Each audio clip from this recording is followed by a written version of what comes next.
3D oxides, यानी जो 3D series के जो मेटल थे वो ऑक्साइड बनाते थे। तो एक चार्ट बना होगा, लिखा होगा oxide of 3D metals, oxides of 3D metal, यानी 3D मेटल के जो है ऑक्साइड्स। तो इसमें देखेंगे ऑक्साइड में जो है, तो एक तरफ जो है ऑक्सीडेशन नंबर दिया होगा, ऑक्सीडेशन नंबर, और ऑक्सीडेशन नंबर जो है अगर देखेंगे तो कॉपर +1 से लेके और +7 तक, मैग्नीज +7 तक होती है। तो अगर आप देखते हैं कि +1 वाले हैं तो +1 होगा, +2 है, +3 है, +4 है, +5, +6 और +7।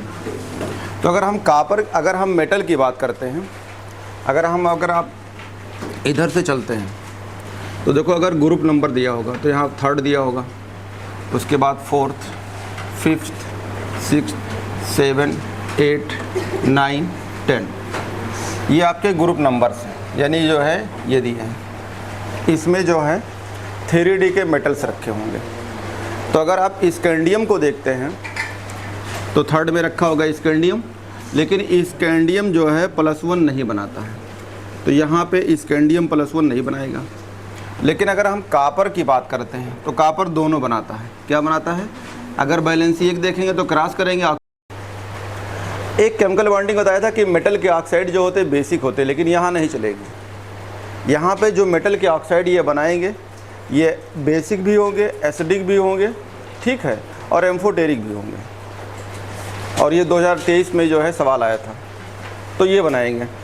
अगर +2 में देखते हैं तो +2 में सिर्फ स्कैंडियम को छोड़ दीजिए, तो बाकी जनरली सब बनाएंगे। देखो सब बनाते हैं। अगर +2 में देखेंगे तो इसके अगर आप आते हैं तो आप यहाँ पे जो +2 में आएंगे तो ये तो बनाती नहीं है। तो जितने हैं, अब अगर आपका इसमें 4th में आएंगे T होता है तो ये बनाएगी। अगर इसमें आएंगे यानी आप स्कैंडियम के बाद टाइटेनियम होगा, बेरिलियम हो गया, ठीक है, उसके बाद क्रोमियम होगा, उसके बाद मैग्नीज होगा, उसके बाद अगर आप आयरन होगा। तो देखो यहाँ पे आयरन पे ध्यान दीजिएगा।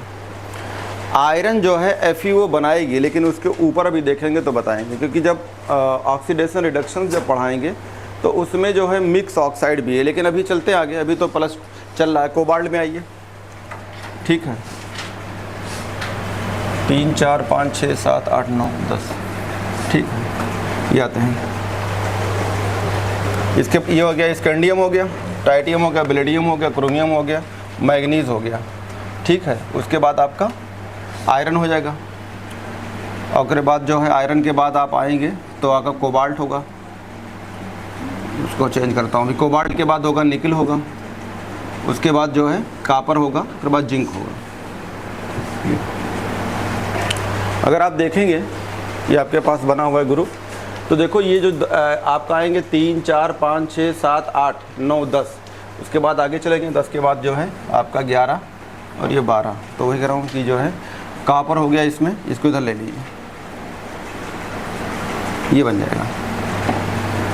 अगर रोमन वर्ड में करेंगे तो रोमन वर्ड में देखेंगे तो यहाँ पे देखो ये आपका 3rd है, 4th है, 5th है, 6th है, 7th है, 8th में, ये 8 में तीनों हैं। लेकिन अगर आप 1, 2, 3 करके आएंगे तो 8, 9, 10, 11, 12 ये है। तो अगर आपके जो ये हो गए जो बनाने वाले हैं, ये सबके सब +2 वाले हैं। अब +3 में आते हैं तो +3 में तो ये बनाएगा, स्कैंडियम बनाएगा।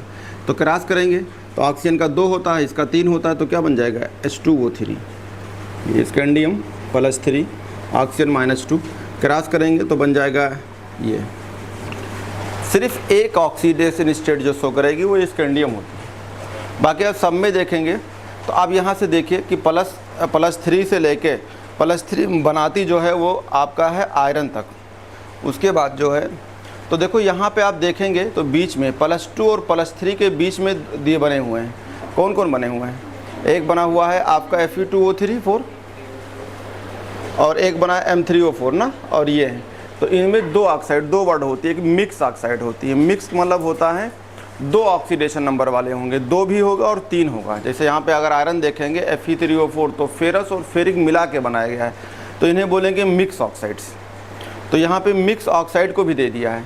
अरे 2 और 3 के बीच में है तो 2 वाले भी होंगे, 3 वाले, इनको मिला के बनाया जाता है, तो उससे बोलते हैं मिक्स ऑक्साइड्स। तो ये बीच में जो है मिक्स ऑक्साइड भी रखा हुआ है, वो मैं कह रहा था। देखो 2 और 3 के बीच में, तो अगर आप जाएंगे मैग्नीज में तो Mn3O4 है, Fe3O4 है और ये बनाते हैं। तो याद रखिएगा ये मिक्स ऑक्साइड है। तो Mn3O4 ये बन जाएगा Fe3O4 और ये बन जाएगा कोबाल्ट वाला।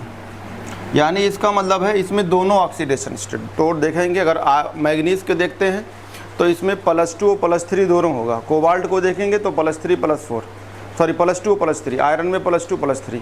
तो ये मिक्स ऑक्साइड है। तो अभी मुझे हम मिक्स ऑक्साइड डिस्कस नहीं करना है।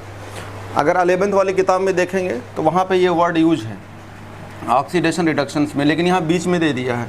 लेकिन लोग इसी बीच में दिया है 2 और 3 के बीच में, तो 2 ऑक्सीडेशन नंबर वाला होगा, 3 वाला होगा, तो ये मिक्स है।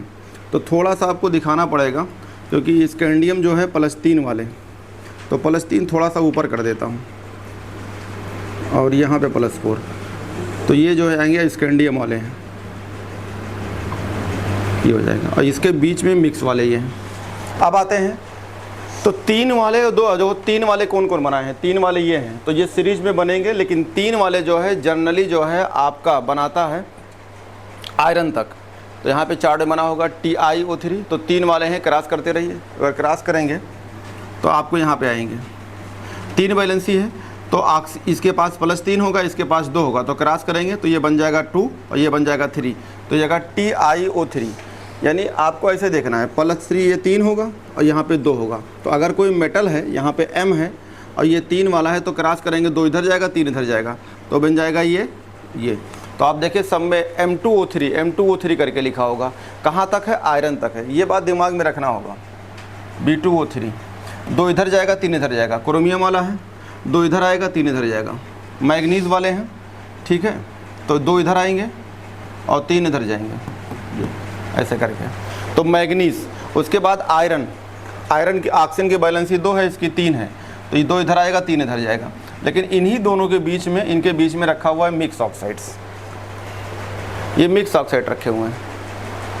और उसके बाद जो है, तो यहाँ पे भी एनसीईआरटी जब ऊपर पढ़ेंगे तो लिखा हुआ है कि अगर आप देखते हैं हाइलोजेंस में तो फ्लोरीन +4 बनाती है, लेकिन ऑक्सीजन में देखते हैं तो +7 तक बनाती है ऑक्सीडेशन।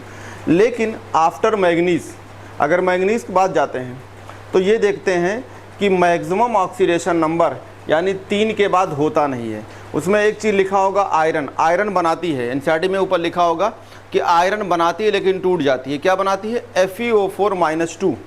ये आगे ऊपर लिखा होगा FeO4-2 ये बनाती है। तो इसमें कितना हो जाएगा? 4 दूनी 8 और 2 निकल जाएगा, कितना बचेगा? +6। लेकिन ये फ़ौरन टूट जाती है, अनस्टेबल होती है, ये टूट जाती है। तो अगर ये टूट जाती है तो इसका मतलब नहीं बनाती है।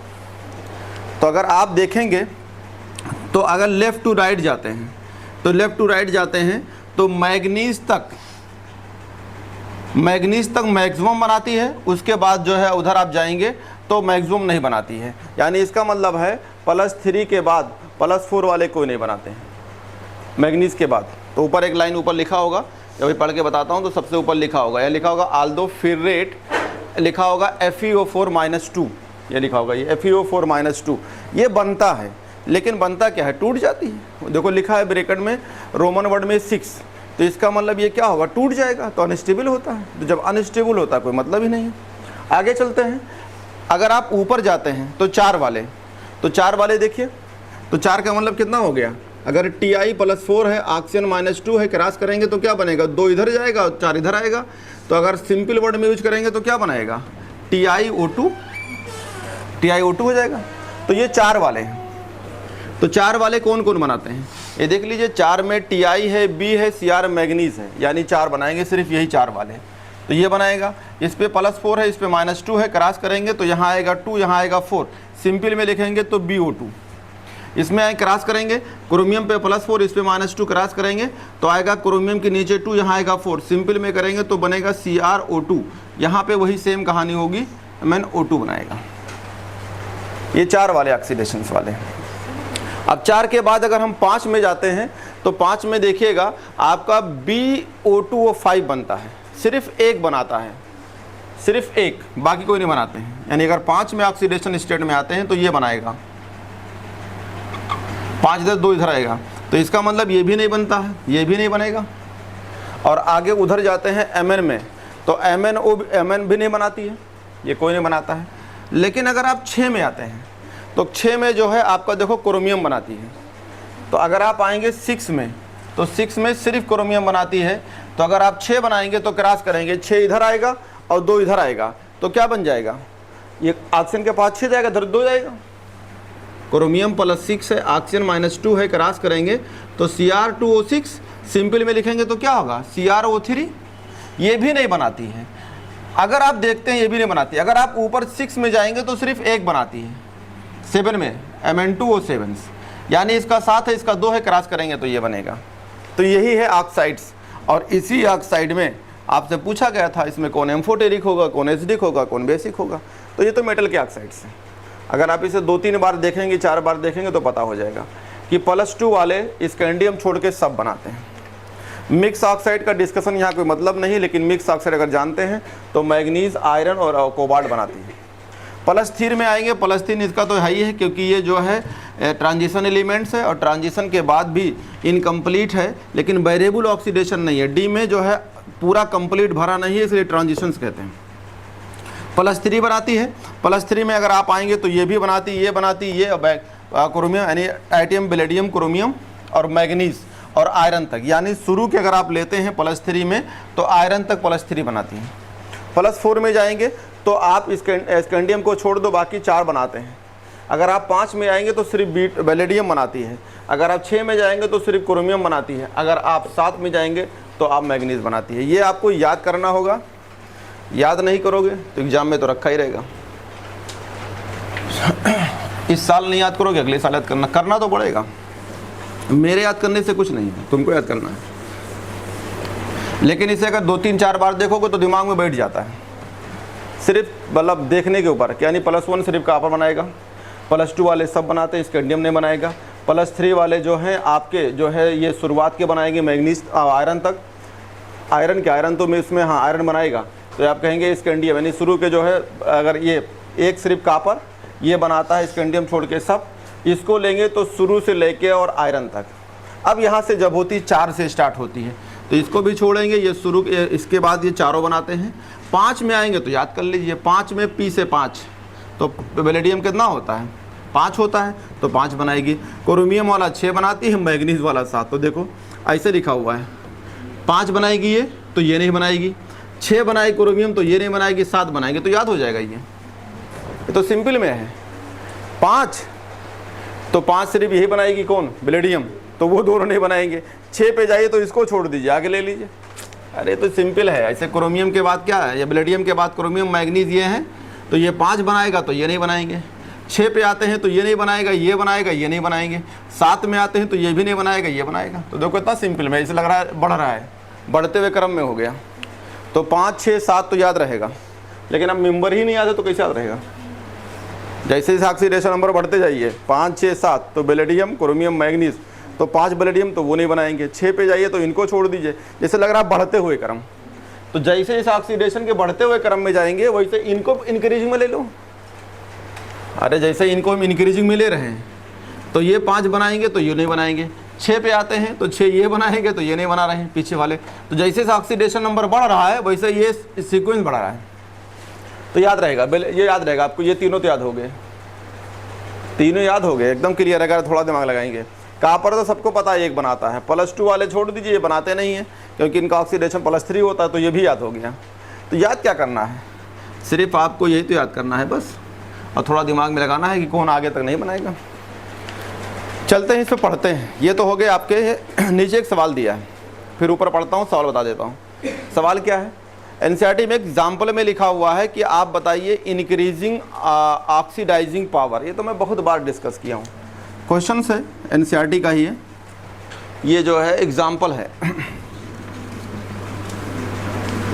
एग्जाम्पल नंबर जो है आपका ये 8.5 है।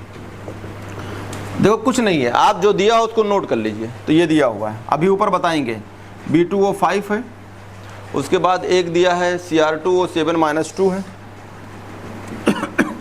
और एक आपका दिया है MnO4- दिया है। जो पूछे उसको लिख लीजिए, आंसर हो जाएगा। क्या पूछा है?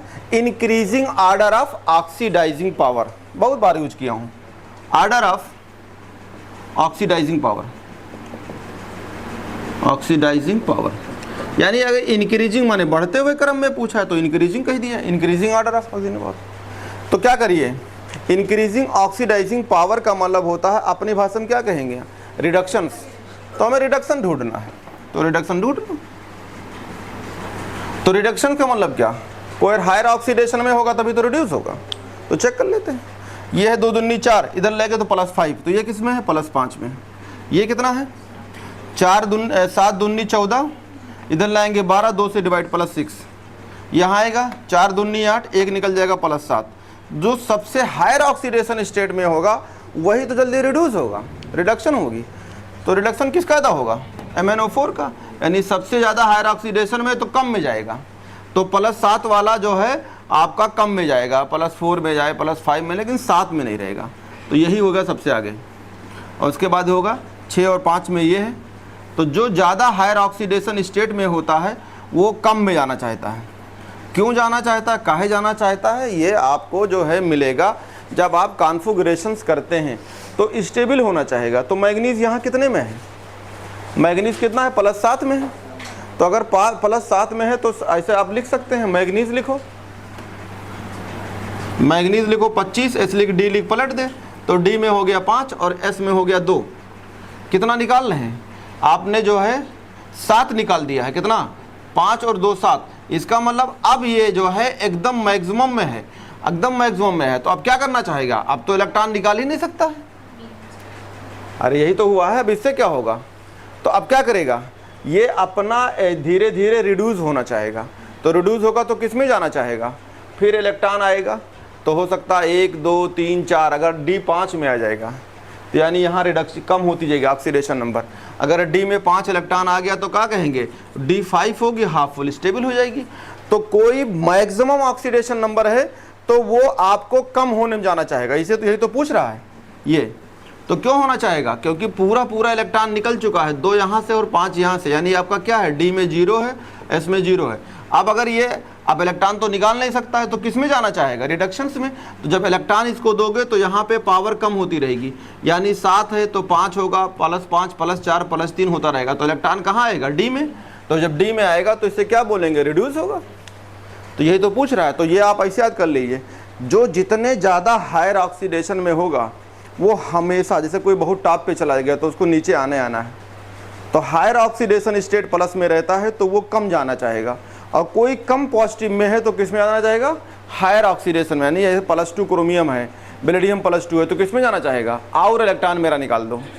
तो ये सवाल आ चुका है, प्रीवियस में आ चुका है, शायद 2021 में था। और जो है तो 2 तरह सवाल आता है, रिड्यूसिंग एजेंट और ऑक्सीडाइजिंग एजेंट। तो ऑक्सीडाइजिंग एजेंट का मतलब है हायर ऑक्सीडेशन स्टेट ढूंढिए, कितने में है और कितने में जाना चाहेगा। तो सबसे ज़्यादा हायर ऑक्सीडेशन में कौन है, 7, फिर 6, फिर 5। तो ये किस में जाना चाहेगा, ये जल्दी से कम में जाना चाहेगा, यानी इलेक्ट्रॉन लेगा। अगर कोई इलेक्ट्रॉन लेता है तो उसे रिडक्शंस कहते हैं। तो रिडक्शन तो पूछ रहा है, कम ऑक्सीडेशन हो, जैसे क्रोमियम +2 है। एक सवाल में पीछे कराया था, Mn प्लस था, कुछ +2 था और क्रोमियम +2 था। तो पूछा था कौन ऑक्सीडाइजिंग को रिड्यूसिंग। तो वहाँ पे हमने क्रोमियम को कहा था कि T2G लेवल होगा, वो रिडक्शंस ऑक्सीडेशन करना चाहेगा, और यही उठा के एग्जाम में रख दिया था। तो यही वही पॉइंट, यही सवाल है। तो ये कभी भी आ सकता है, तो ये आपसे सवाल आएगा। तो ये हमको यहाँ पे ये देखना है कितना कौन ऑक्सीडेशन में है, कम में है, ज़्यादा है। अगर कोई लोअर ऑक्सीडेशन स्टेट में रहेगा तो उसका हमेशा ऑक्सीडेशन कराना, और कोई हायर ऑक्सीडेशन में है तो उसका हमेशा रिडक्शन कराइएगा, लेकिन उस भाषा में आएगा। ऑक्सीडाइजिंग और रिड्यूसिंग एजेंट में पूछेगा, और ये नहीं पूछेगा कि इसको समझाओ, द्विपन्ना में लिखो, इसको क्वेश्चन बताओ बस। तो इसको मिटाता हूँ और ये पढ़ता हूँ, पढ़ देता हूँ। थोड़ी ऊपर लिखी हुई है, क्या लिखा हुआ है, कह रहा है ability of oxygen to stabilise the highest oxidation state demonstrated in the oxide, ये लिखा हुआ है। तो हायर ऑक्सीडेशन स्टेट में आपको टॉप पे दिख रहा है। साथ में लिखा highest oxygen number of the they कह रहा है highest oxidation number of oxide कॉन्साइड with the group number and कह रहा है is attain to scandium 2 M2O7। कह रहा है अगर आप देखेंगे ग्रुप नंबर के हिसाब से, यानी ग्रुप नंबर का मतलब है जो जिस ग्रुप में होगा उतना ऑक्सीडेशन शो करेगा, तो उसी हिसाब से जो है आपका ये कॉन्साइड किया गया है, बताया गया है, ऑक्सीडेशन नंबर दिखाया गया है। लेकिन ऑक्सीडेशन नंबर इसमें वेरी कर रही है, किसी के साथ कितना ऑक्सीजन लगा हुआ अलग अलग है। आगे देखते हैं, कह रहे हैं नंबर ऑफ ऑक्साइड्स ये बियॉन्ड ग्रुप 7, कहाँ जाते हैं ग्रुप 7, तो ग्रुप 7 क्या है, तो कह रहा है बियॉन्ड, बियॉन्ड माने आगे चल रहे हैं। तो जब आगे जाएंगे तो देखो आपको क्या दिख रहा होगा, अगर हम इस ये 3 4 5 6 7 तक जाते हैं, यानी ग्रुप नंबर में कहाँ जा रहे हैं 3 4 5 6 7, तो क्या होगा उसी हिसाब से ऑक्सीडेशन नंबर बढ़ रहा है। अरे अगर आप देखेंगे 3 से तो कहाँ पहुँच रहा है 7 तक, तो बढ़ रहा है कि नहीं बढ़ रहा है, तो फिर इधर कहाँ कहेंगे, कहेंगे बियॉन्ड जा रहे हैं, बियॉन्ड माने आगे जा रहे हैं, तो क्या हो जाएगा कम हो जाएगा। देखो ये लाइन लिखा हुआ है कम हो जाएगा। कह रहे हैं बियॉन्ड ग्रुप 7, ग्रुप 7 मतलब ग्रुप 7 के आगे बढ़ रहे हैं, तो क्या दिख रहा है अगर आप जाएंगे तो कह रहा है कि number of higher oxide of iron above Fe2O3 are known, लिखा है ना Fe2O3 कितना हो गया +3, तो +3 के अगर आप जाते हैं तो उसके आगे आपका ऑक्साइड नोन ही नहीं है, केवल एक है, क्या लिखा है आल्डोफिरेट्स, इसका मतलब एक को छोड़ के, तो वो भी क्या होगा, देखो आगे क्या लिखा हुआ है टूट जाएगा। देखो Fe, तो अगर आगे कह रहा है कि अगर आप यहाँ से 7 तक जाते हैं तो कोई दिक्कत नहीं है, लेकिन जब आगे बढ़ेंगे तो क्या होगा, इसके आगे नोन ही नहीं है। कौन सी नोन नहीं है, +3 से आगे यानी 4 5 वाला। कह रहा आल्दो, ये दब मतलब एक है, कौन है ये देखो, एक कह रहा है, आल्दो वर्ड यूज किया है, और देखो ये कह रहा है एक है। आओ चेक करते हैं कितना हो जाएगा, 4 दूनी 8, इसमें तो कितना आएगा +6, तो यहाँ रोमन वर्ड में +6 लिखा है। लेकिन अगर है तो होता क्या है, तो आगे क्या लिखा हुआ है अनस्टेबल। तो यार जब कोई बनेगा टूट जाएगा तो उसको हम स्टेबल में थोड़ा रखेंगे, तो क्या है अनस्टेबल है, तो अपने भाषा में क्या बोलोगे कि भैया मैग्नीज के बाद यानी +3 के ऊपर कोई नहीं बनाता है। हो गया, एक पॉइंट और हो गया। देखो ये सब लाइन एनसीईआरटी मिलेगा, ये लाइन क्या होगी एग्जाम में मिलेगी, लिखा हो कमेंटमेंट असर्शन में कुछ भी लिखा होगा, तो आपको जब तक ये पॉइंट क्लियर नहीं हिला नहीं पाओगे। आप CPMT वाला सवाल भूल जाओ, अब तो कोनो भी पॉइंट उठा कर रख जाएगी। JEE मेंस के पेपर देखे पूरे क्वेश्चन कुछ भी रखा हुआ है, कुछ कह नहीं सकते।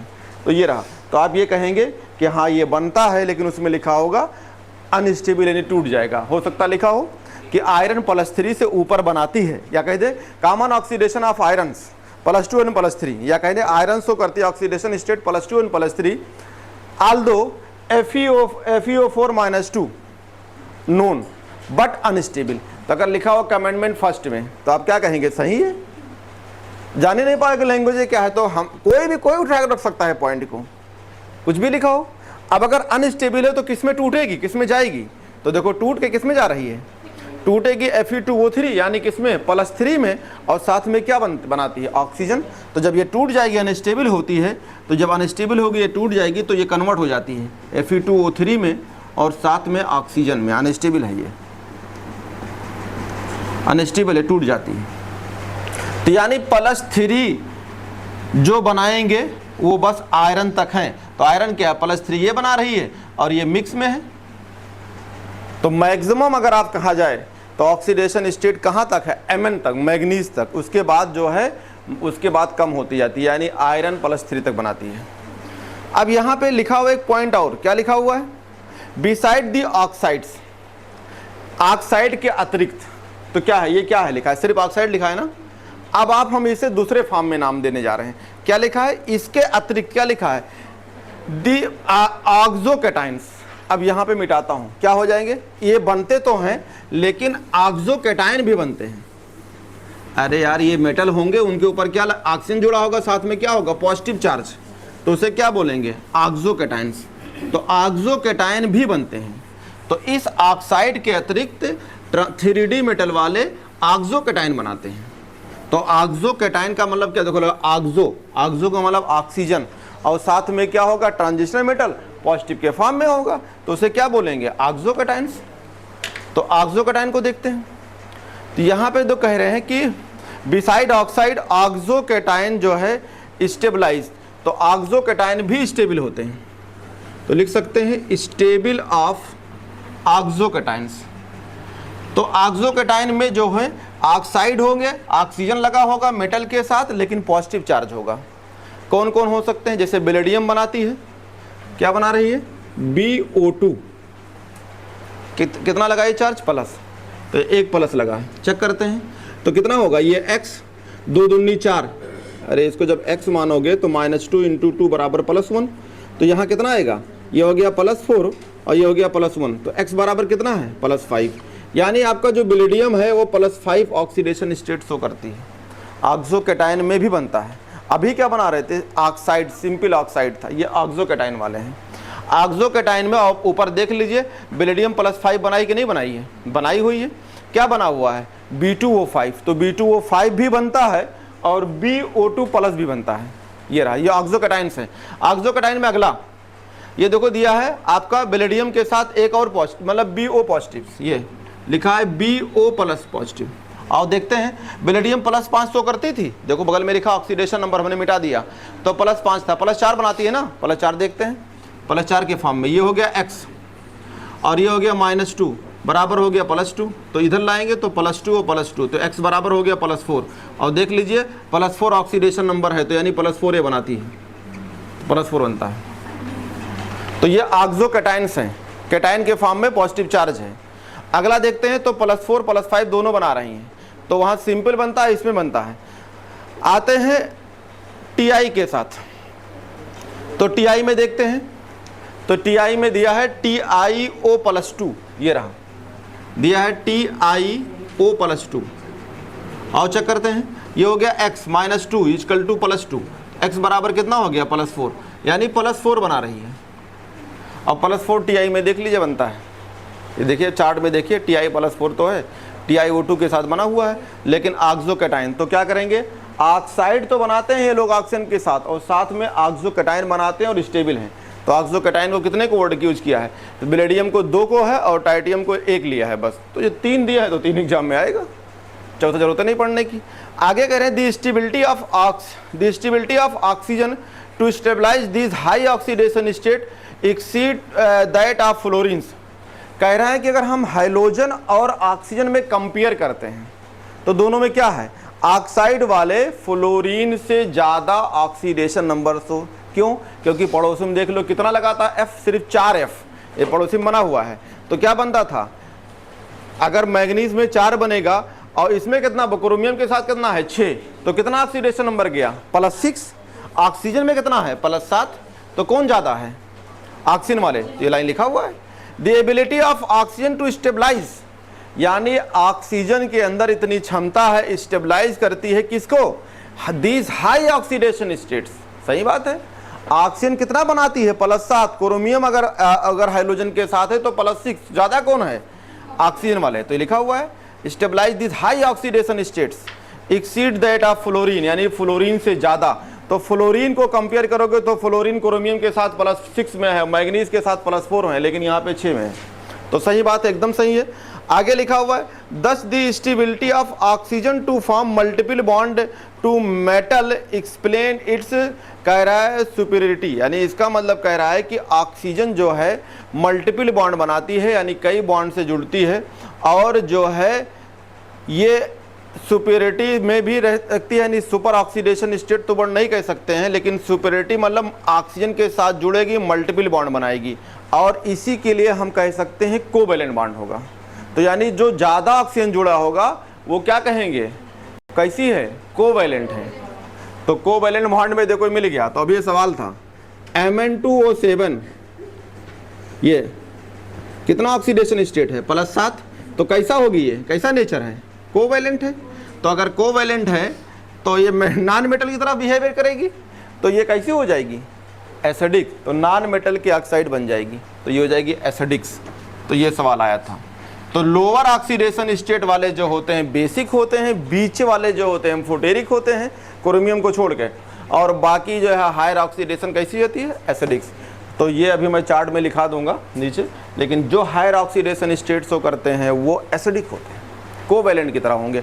अब फर्स्ट के एग्जाम में मेटल है, नॉन मेटल है, एसिडिक होगा, यानी क्या होगा? बेसिक होगा। पढ़ाए थे केमिकल बॉन्डिंग में, मेटल है, नॉन मेटल तो कैसे होते हैं? तो मेटेलिक ऑक्साइड हो गया ना।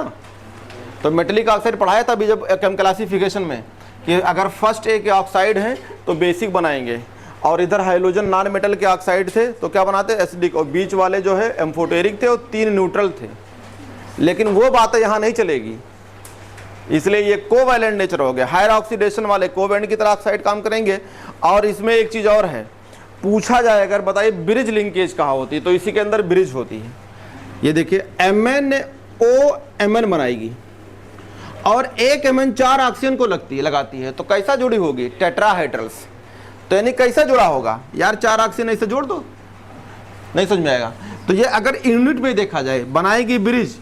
याद करिए जब मैंने कोऑर्डिनेशन कंपाउंड पढ़ाया था तो वहाँ पढ़ाया था CO था किसके साथ, ऑक्सीजन के साथ, नहीं कार्बोनिल के साथ था, पढ़ाया था वहाँ पे कोबाल्ट कार्बोनिल के साथ। तो वहाँ भी ब्रिज लिंकेज बना था। याद करिए 2 ब्रिज था यहाँ पे, नहीं कोऑर्डिनेशन कंपाउंड में, और उसका जो है था आपका CO2 CO का होल 8। याद नहीं आ रहा होगा, मैंने कहा था सब याद कर लो, ये सब एग्जाम में आता है, और जेईई मेन तो 2 बार पूछ चुकी है। तो वहाँ जो ब्रिज बनता था वो दोनों तरफ से ब्रिज था, यानी 2 ब्रिज था और 3 टर्मिनल पे थे CO ऐसे करके। और यहाँ कितना ब्रिज है, 1। ध्यान रखिएगा MnO2 में 3। तो देखो टेट्राहेड्रल कैसे बनेंगे, ये लग गया 1 में, तो यहाँ कितना लगा दो 1 ऑक्सीजन, ये यहाँ कितना लगा दो 1 ऑक्सीजन, ये इधर लगा दो 1 ऑक्सीजन, कितना हो गया 3। ये लगा दिया, ये लगा दिया, जोड़ लो कितना हो गया 3 3 6 1 7। तो सही तो है। तो इसको क्या कहेंगे कि कैसा लगा होगा, 1 Mn कितना लगाया होगा 4 O के साथ जुड़ा होगा, तो इसे क्या बोलेंगे टेट्राहेड्रल्स। तो ये 1 ऑक्सीजन 4 O के साथ लगा होगा, तो इसे बोलेंगे टेट्राहेड्रल्स। अरे 4 4 दिख तो रहा है, 1 Mn 1 2 3 4 लगा तो है, इसमें आएंगे 1 Mn 1 2 3 4 लगा है, तो टेट्राहेड्रल्स। तो जैसे वहाँ इंपॉर्टेंट है वैसे ये भी बहुत इंपॉर्टेंट है। यहाँ 2-3 चीज़ बहुत इंपॉर्टेंट मिल गई आपको। क्या मिल गया, एक तो ये कोवैलेंट होगा, दूसरा कैसा होगा, जब कोवैलेंट होगा तो एसिडिक होगा। कौन सा लिंकेज होगा, MnOMn लिंकेज होगा। यूनिट क्या होगी, 1 Mn 4 ऑक्सीजन से लगा होगा, इसे टेट्राहेड्रल्स कहते हैं। तो ये आपकी ये पॉइंट एनसीईआरटी में नीचे चारों लिखा हुआ। तो टेट्राहेड्रल होगी और 1 Mn 4 लोगों से जुड़ा होगा, ब्रिज बॉन्ड होगी। आगे लिखा है दी टेट्राहेड्रल, लिखा है MnO4- लिखा है ना, मतलब यहाँ पे आपको कंपेयर किया है कि अगर MnO4- बनाते हैं, यहाँ N कर दिया तो 4 लगा हुआ है, तो यहाँ माइनस क्यों लगाया है, क्योंकि ये अपने हिसाब से यहाँ ऑक्सीजन चेक करिएगा वैलेंसी। तो जैसे देखो चारों वैलेंसी दे दिया है, बेरिलियम कितना हो +5, तो यहाँ B लगाएंगे O लगाएंगे, तो यहाँ अपने हिसाब से N रख लेना। नहीं समझ पा रहे हैं, ये सब सिंपल में लेता हूँ। क्या कर दिया, हमने कहा B, हमने कह दिया यहाँ O4। अब ये बताओ हमें यहाँ पे लाना कितना है, कितना लाना है, क्लियर कर दिया कितना लाना है, +5 लाना है। तो अपने हिसाब से रख लो, अगर हमें यहाँ पे 5 लाना है तो हम क्या करें, तो 4 दूनी 8 हो गया, तो यहाँ कितना रख दें, 8 में से अगर हम 4 निकाल दें 4, नहीं समझ पा रहे हैं, 5 लाना, 3 ले लो, 3 लाना है, 4 नहीं लाना है। अरे यहाँ तो यानी बता दिया अपना बनाना है, तो बेरिलियम +5 लाना, तो क्या कर दीजिए 4 दूनी 8, 8 में से इधर लेके गए तो ये +8 हो गया, -3 तो कितना आ गया +5। तो ये तुम्हें फार्मूला दे दिया है कि अगर तुम्हें यहाँ पे कितना वैलेंसी लाना है, तुम ये 4 यूनिट जोड़ के ऐसा कर सकते हो। ये बेरिलियम कर दिया। अगला दे लेते हैं दूसरा किसको लिया है, क्रोमियम कितना लाना है, +6 ले लो। दूसरा एग्जाम्पल, अगर हमें क्रोमियम लाना है +6, तो यहाँ हम लगाएंगे 4 ही लगाएंगे, और हमें लाना कितना है यहाँ पे 6, तो 6 हम कैसे बनाएं, देखो 4 दूनी 8 हो गया, तो 8 में से इधर जाएगी +8, कितना घटा दें 2, तो अपना यहाँ 2 लगा दीजिए। तो ये सिंपल में एनसीईआरटी बोल दिया कि टेट्राहेड्रल जुड़ेंगे, कितने जुड़ेंगे, बेरिलियम भी जुड़ती है, क्रोमियम भी जुड़ती है, ये बनाएगी। अगला किसको कह रही है, आपका मैग्नीज कितना ला रही है, 5, मैग्नीज को ले लो। अगर हम मैग्नीज को लाते हैं 5, तो यहाँ कितना लगा दें 4, तो यहाँ कितना कर दें -3, और किसको दिया है, ये हो गया 5, 7 बना रही ना, 6, तो 6 को ले लो। यहाँ पे 6 ऑक्सीजन 4 रहेगा, आपको 6 लाना है, तो क्या कर दें -2 कर दीजिए। तो कह रहा है ये टेट्राहेड्रल भी जुड़ते हैं, लेकिन ऑक्सीडेशन स्टेट पता हो, तो ऑक्सीडेशन जो है बेरिलियम 5 ये क्रोमियम 6, मैग्नीज 5 और मैग्नीज 6। ये अगर सिंपल पूछता है कि Mn2O7 कैसा है तो आपके सामने लिखा हुआ है, कोवैलेंट है, टेट्राहेड्रल यूनिट होगी, एसिडिक होगा, ठीक है, क्योंकि ये अब मेटल के ऑक्साइड हैं, लेकिन वहाँ नहीं जाएंगे फर्स्ट ए और सेकंड ए को लेके, यहाँ बोलेंगे एसिडिक होती है। इतनी बातें आएगी तो आएगी। नीचे एक लाइन लिखा हुआ है, इंटेक्स का सवाल है। इंटेक्स में सवाल है 7 बनाए, 7 वाला भी ना, एक 7 भी है तो 7 को ले लो, 6 के बजाय 7, तो 7 तो तुम्हारे सामने है। कितना लगाओगे? -1 कि नहीं? तो यहाँ लगा देते हैं। यहाँ पे जो है MnO4 हो गया 4, -1 लगा दो, वो तो गया 4 दूनी 8 प्लस, ये हो जाएगा 7। तो ये तो पढ़ाएंगे बहुत डिटेल आपको, ये दोनों पढ़ाएंगे। यहाँ क्या पढ़ाएंगे? KMnO4। अरे अभी पूरा चार्ट है, 2016 कितना 19 में सवाल है, तो ये हो जाएगा KMnO4। इसका नाम क्या हो जाएगा? K2MnO4। तो दोनों तो डायग्राम बनाया, दोनों 16 में सवाल पूछा था कि ओ जब मिलेंगे तो कौन सा बॉन्ड बनेगा। तो ये दोनों तो डिटेल अभी मिलेंगे आपको, ये दोनों नीचे दिए हैं। तो यहाँ तो टेलर है, अभी इसका डिटेल मिलेगा, तो यहाँ के जोड़ देंगे तो हट जाएगा उन्हें। अरे नेगेटिव हटाने क्या लगा दे? पॉजिटिव। तो ये फार्मूला क्या बन जाएगा? KMnO4। उसका नाम क्या हो जाएगा? K2MnO4। तो अभी दोनों मिलेंगे, दोनों डिटेल मिलेंगे आगे। तो ये आगे आपको ये दोनों मिलेंगे, लेकिन यहाँ पे अभी टेलर के फॉर्म में है कि कौन कितना शो करेगा और कैसा रहेगा। तो कोई तो टेट्राहेड्रल रहेगा, 4 ऑक्सीजन जोड़ सकते हैं, और अगर 4 ऑक्सीजन के बारे में पूछेगा तो यही पूछेगा, बाकी इन दोनों को डिटेल अलग से पढ़ने हैं। आगे जो है सवाल है, सवाल क्या है? इंटेक्स में क्वेश्चन दिया है, इंटेक्स में एक सवाल है, कह रहा है how would you account for the irregular variation of ionisation enthalpy first and second the first series of transition elements. ये कई बार वर्ड यूज हुआ है, बहुत बार। इंटेक्स का है,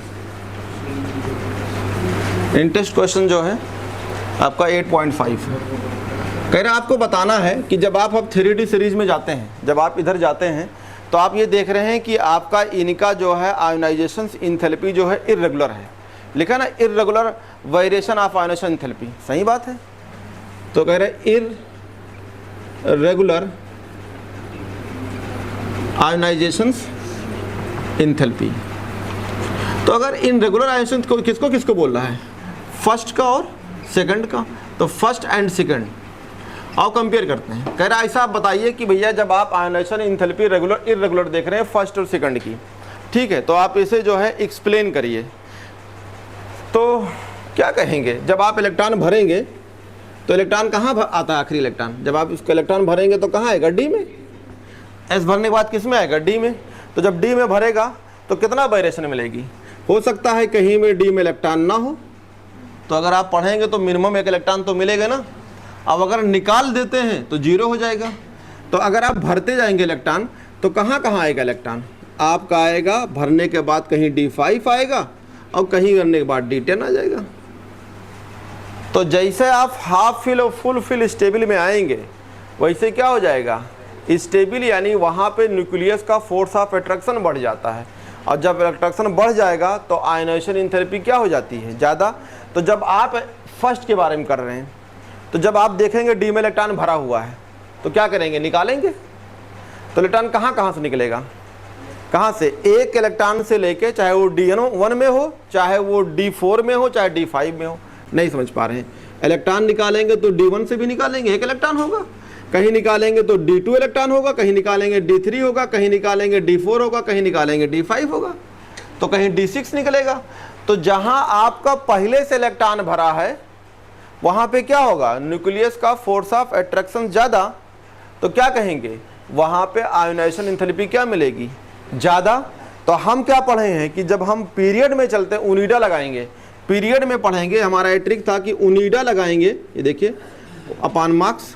तो ये जनरल ट्रिक है, ये ट्रिक कुछ नहीं है, ये आपका एनसीईआरटी में भी लिखा है कि आयोनाइजेशन इंथैल्पी पीरियड में क्या होती है? इंक्रीज करती है। लेकिन जनरल रेगुलेशन ये है कि अगर हम आयोनाइजेशन पी में जाएंगे तो इंक्रीज करेगी, लेकिन हमें ये बात नहीं मिलती। क्या मिलती है? इर्रेगुलर। तो इर्रेगुलर क्यों मिलेगी? डी में इलेक्ट्रॉन का फुल फिल या हाफ फुल स्टेबल के वजह से न्यूक्लियस का फोर्स ऑफ अट्रैक्शन बढ़ जाता है, तो वहाँ पे आयोनाइजेशन एंथैल्पी क्या हो जाती है, बढ़ जाती है। जैसे हमने इधर चले, हम कहाँ पहुँचे, जैसे मैग्नीज फर्स्ट में, तो मैग्नीज में क्या होगा 25 होगा, ऐसे लिख डी लिख पलट दे ऐसे करके। तो जब इलेक्ट्रॉन हम पहला इलेक्ट्रॉन निकालेंगे तो इलेक्ट्रॉन जो हमारे निकलेगा कहाँ से निकलेगा, पहले इलेक्ट्रॉन एस से निकलता है। तो इसीलिए जहाँ से हम डी में इलेक्ट्रॉन निकालेंगे वहाँ पे क्या होगा, अगर हम एस से निकाल रहे हैं तो कोई भी दिक्कत नहीं, लेकिन अगर हम डी से निकाल रहे हैं तो न्यूक्लियस से अगला जो सेल होगा 3D पास में होगा, तो फोर्स ऑफ अट्रैक्शन क्या हो जाएगा, ज़्यादा। तो इसीलिए जब हम इलेक्ट्रॉन डी से निकालते हैं तो हमें फर्स्ट और सेकंड आयोनाइजेशन एंथैल्पी क्या मिलेगी, अलग अलग वेरिएशंस मिलेगी। तो आपका एक्सप्लेनेशन यही रहेगा, due to half filled full stable की वजह से। इतने खाली कहना होगा कि डी में इलेक्ट्रॉन कहीं आधा भरा होगा कहीं पूरा भरा होगा, उससे वेरिएशंस मिलेगी। आगे चलते हैं, यहाँ पे रिएक्टिविटी, तो अगला हेडिंग लिखिए केमिकल रिएक्टिविटीज।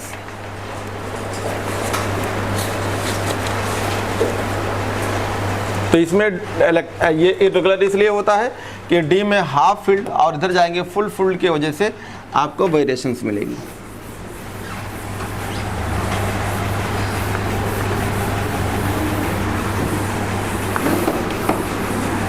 केमिकल रिएक्टिविटी भी यहाँ पे अलग अलग है, तो इसमें क्या भी मिलेगी, वेरिएशंस, काफ़ी वेरिएशंस होगी। तो हेडिंग आपको मिला केमिकल रिएक्टिविटी, ये है chemical reactivity. Chemical reactivity and E nought value भी दिया है, chemical reactivity and E nought value.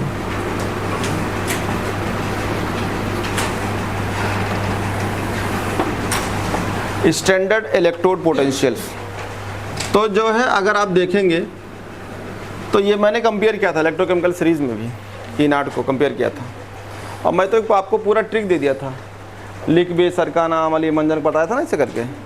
तो हमने कहा था जो ऊपर हैं वो नीचे वाले को हटा देते हैं, यानी ऊपर वाले क्या होंगे, बहुत तुर्रम होंगे, यानी मतलब जो है जल्दी वो रिड्यूस नहीं होंगे, यानी रिएक्टिविटी ज़्यादा होगी। तो ये मैंने आपको इलेक्ट्रोकेमिकल सीरीज़ में सिखाया था कि अगर आपको ट्रिक याद है तो जो जिसके ऊपर होगा वो हमेशा मारते खां होगा, यानी उसका रिएक्शन ज़्यादा होगी, उसकी रिएक्टिविटी ज़्यादा होगी, वो नीचे वाले को रिप्लेस कर सकता है, नीचे वाले को हटा सकता है। तो यहाँ पे भी उनको कंपेयर किया गया है। लेकिन ट्रांजिशन मेटल में एक चीज़ देखते हैं, कह रहे हैं transition metals very widely in their क्या, केमिकल रिएक्टिविटी, यानी ट्रांजिशन मेटल में जो रिएक्टिविटी है वो क्या है, वेरी करती है। तो क्यों वेरी करेगी, आगे क्या जोड़ा हुआ है, ई नॉट, तो ई नॉट क्या होगा, एसआरपी क्या होगी, अलग अलग देख लो चाहे लिख के। अब इसे जोड़ो कौन कौन है, लिख बे सर का नाम अली मन जन, देखो सब मिल रहा होगा, मन मैनीज जन ऐसे करके। तो क्या होगा, सबका एसआरपी क्या होगा, अलग अलग, यानी किसी का एसआरपी जो ऊपर रखा हुआ है तो वो क्या होगा, एसआरपी उसका मतलब जो है कम होगी, यानी निगेटिव में होगी। तो निगेटिव में क्या बोलेंगे, एसआरपी कम। और जैसे जैसे आप ऊपर आएंगे फिर आपका बने मिलेगा आपका हाइड्रोजन, जहाँ जीरो है फिर इसके नीचे रखे हैं, पढ़ाया ना, कापर निकिल हग आग पट पटाई कर बढ़ाया था ऐसे करके, तो पूरा सीरीज में फर्स्ट आ जाता था। तो इसका मतलब क्या है, रिएक्टिविटी क्या होगी, क्योंकि इनकी रिएक्टिविटी वेरी करेगी। क्यों वेरी करेगी, क्योंकि इनका एसआरपी वेरी करता है, अलग अलग है, तो वो पूरे सीरीज में दे दिया था। तो यही बात लिखा हुआ है, तो आप लिख सकते हैं कि transition metals very widely, transitions metal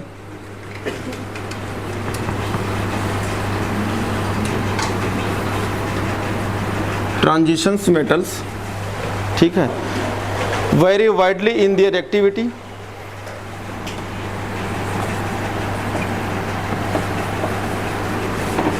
in their reactivity, there reactivity, ठीक है। क्या रीजन होगा, यानी इनकी रिएक्टिविटी जो है अब वेरी करेगी, तो उनमें आप क्या जोड़ सकते हैं, इनका एसआरपी क्या होगा, अलग अलग होगा, ड्यू टू आप लिख सकते हैं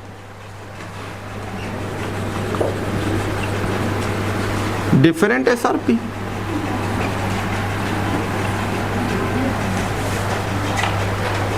एसआरपी अलग अलग होगी, एसआरपी से भी कंपेयर कर सकते हैं।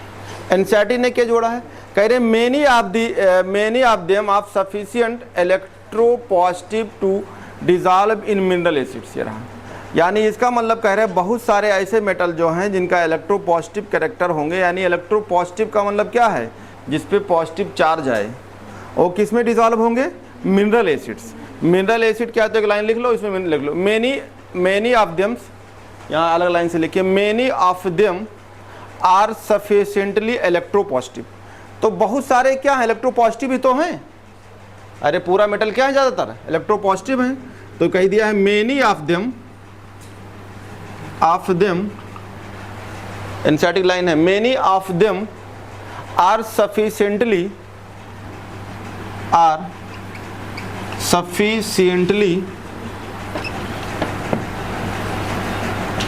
इलेक्ट्रोपॉजिटिव। तो सही है, बहुत सारे क्या हैं, सब क्या है, इलेक्ट्रोपॉजिटिव हैं,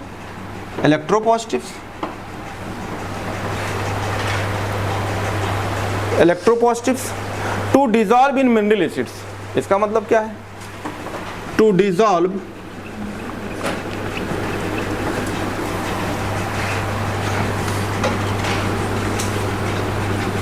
मिनरल एसिड्स। यहाँ पे लिखो ब्रैकेट में मिनरल एसिड क्या होते हैं।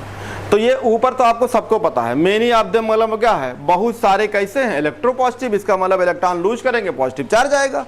आगे लाइन जो जोड़ दिया है, टू डिजॉल्व किसमें, मिनरल एसिड। तो ये क्या होते हैं, लिख लो ब्रैकेट में, एग्जाम्पल लिख लीजिए, HCl HNO3 H2SO4, HCl HNO3 H2SO4, ठीक है।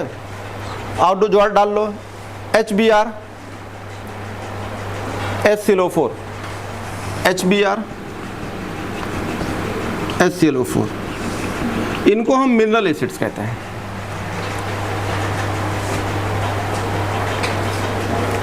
ठीक है, आगे फिर एक लाइन इसी में जोड़ा है एनसीईआरटी ने, क्या जोड़ा है, कह रहा आल्दो ये फ्यू आर नोबल। इसका मतलब क्या, यानी इसका मतलब जो है इनर्ट गैस की तरह हो जाएंगे, नोबल समझते हो, यानी रिएक्शन ही नहीं करेंगे। तो वर्ड इतने टफ लिखे हैं, तो आगे जोड़ दीजिए लाइंस। आल्दो ये फ्यू आर नोबल, नोबल का मतलब ये वही हो जाएंगे जैसे आपका नोबल गैस है, यानी रिएक्शंस नहीं करेंगे। Aldous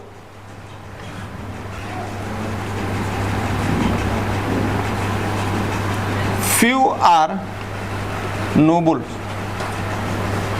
Aldous few are nobles, आगे एक्सप्लेन किया होगा। नोबल का मतलब क्या है, जो किया है, तो क्या कहा है, दैट इज नोबल को एक्सप्लेन किया है। नोबल का मतलब क्या होता है, जो रिएक्शन ना करें। तो दैट इज दे आर क्या होंगे, अनइफेक्टेड बाय सिंपल एसिड, यानी ऊपर के एसिड से, they are unaffected by simple acids. अरे सिंपल एसिड का मतलब इन्हीं की बात कर रहा है जो ऊपर वाले हैं, यानी इसमें से कुछ रिएक्शन नहीं करेंगे। तो कौन नहीं करेगा, एक तो पता है, कॉपर किससे नहीं करेगा, HNO3 से। अरे पीछे पढ़ा के लिखा के सब आया हूँ, वही लाइन रिपीट हो रहा है, पीछे लिखा दिया था कि कॉपर जो है HNO3 से रिएक्शन करेगा, यानी वहाँ एक लाइन लिखा था कि अगर इन एसिड से रिएक्शन कराएंगे तो हाइड्रोजन रिलीज नहीं करेगा। तो उसमें दिखाया था कि हाइड्रोजन, हमने एक लाइन लिखाया था इलेक्ट्रोकेमिस्ट्री में, कि जो हाइड्रोजन के ऊपर होंगे वो डाइल्यूट एसिड से रिएक्शंस करेंगे और H रिलीज करेंगे। लेकिन यहाँ पे वही बात तो लिखी हुई है। अब यहाँ आपका मिनरल एसिड का है, तो मिनरल एसिड में तो ये सब आते हैं, HNO3 भी आता है। तो फ्यू आर नेबल, इसका मतलब रिएक्शन नहीं करेगा। तो कौन नहीं करेंगे, आपका कॉपर तो है ही है, कॉपर के अलावा भी एक दो लोग होते हैं जो कम रिएक्टिव होते हैं, कम रिएक्शंस करते हैं, तो आते हैं। तो देखो यहाँ पे अलग अलग तरीके से एक्सप्लेन है, वो आपको याद करना होगा अलग तरीका एक्सप्लेनेशन क्या है। पहला क्या लिखा है, the metal of first series with the exception of copper. देखो यहाँ मिल गया, ऊपर देखो एक्सप्लेन नहीं है, ऊपर लैंग्वेज है कि जो है आपको जो बहुत सारे मेटल हैं वो इलेक्ट्रोपॉजिटिव है। एकदम बात सही है, लिखा many of them are sufficiently electropositive, एकदम बात सही है। अरे यार 3rd सीरीज क्या होते हैं, देखो सब पे पर चार्ज है, सब पे चार्ज है। कॉपर जिंक को छोड़ दो, वेरिएबल नहीं, तो बाकी तो सब इलेक्ट्रॉन निकाल ही रहे हैं।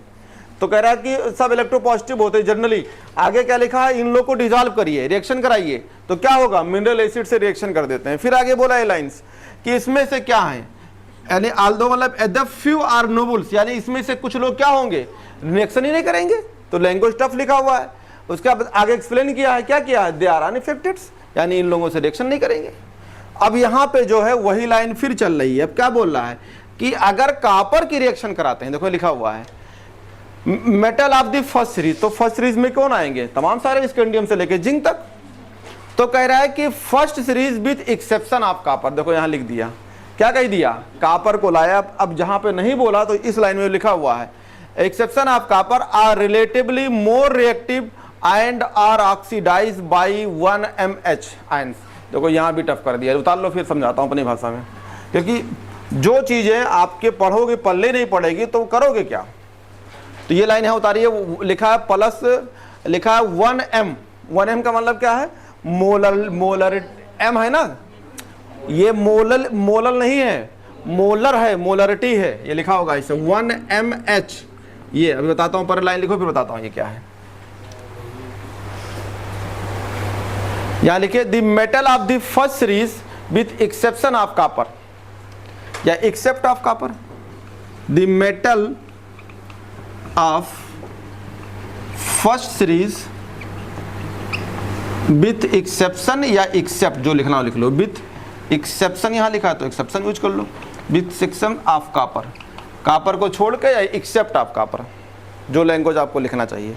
Copper are relatively more reactive, are relatively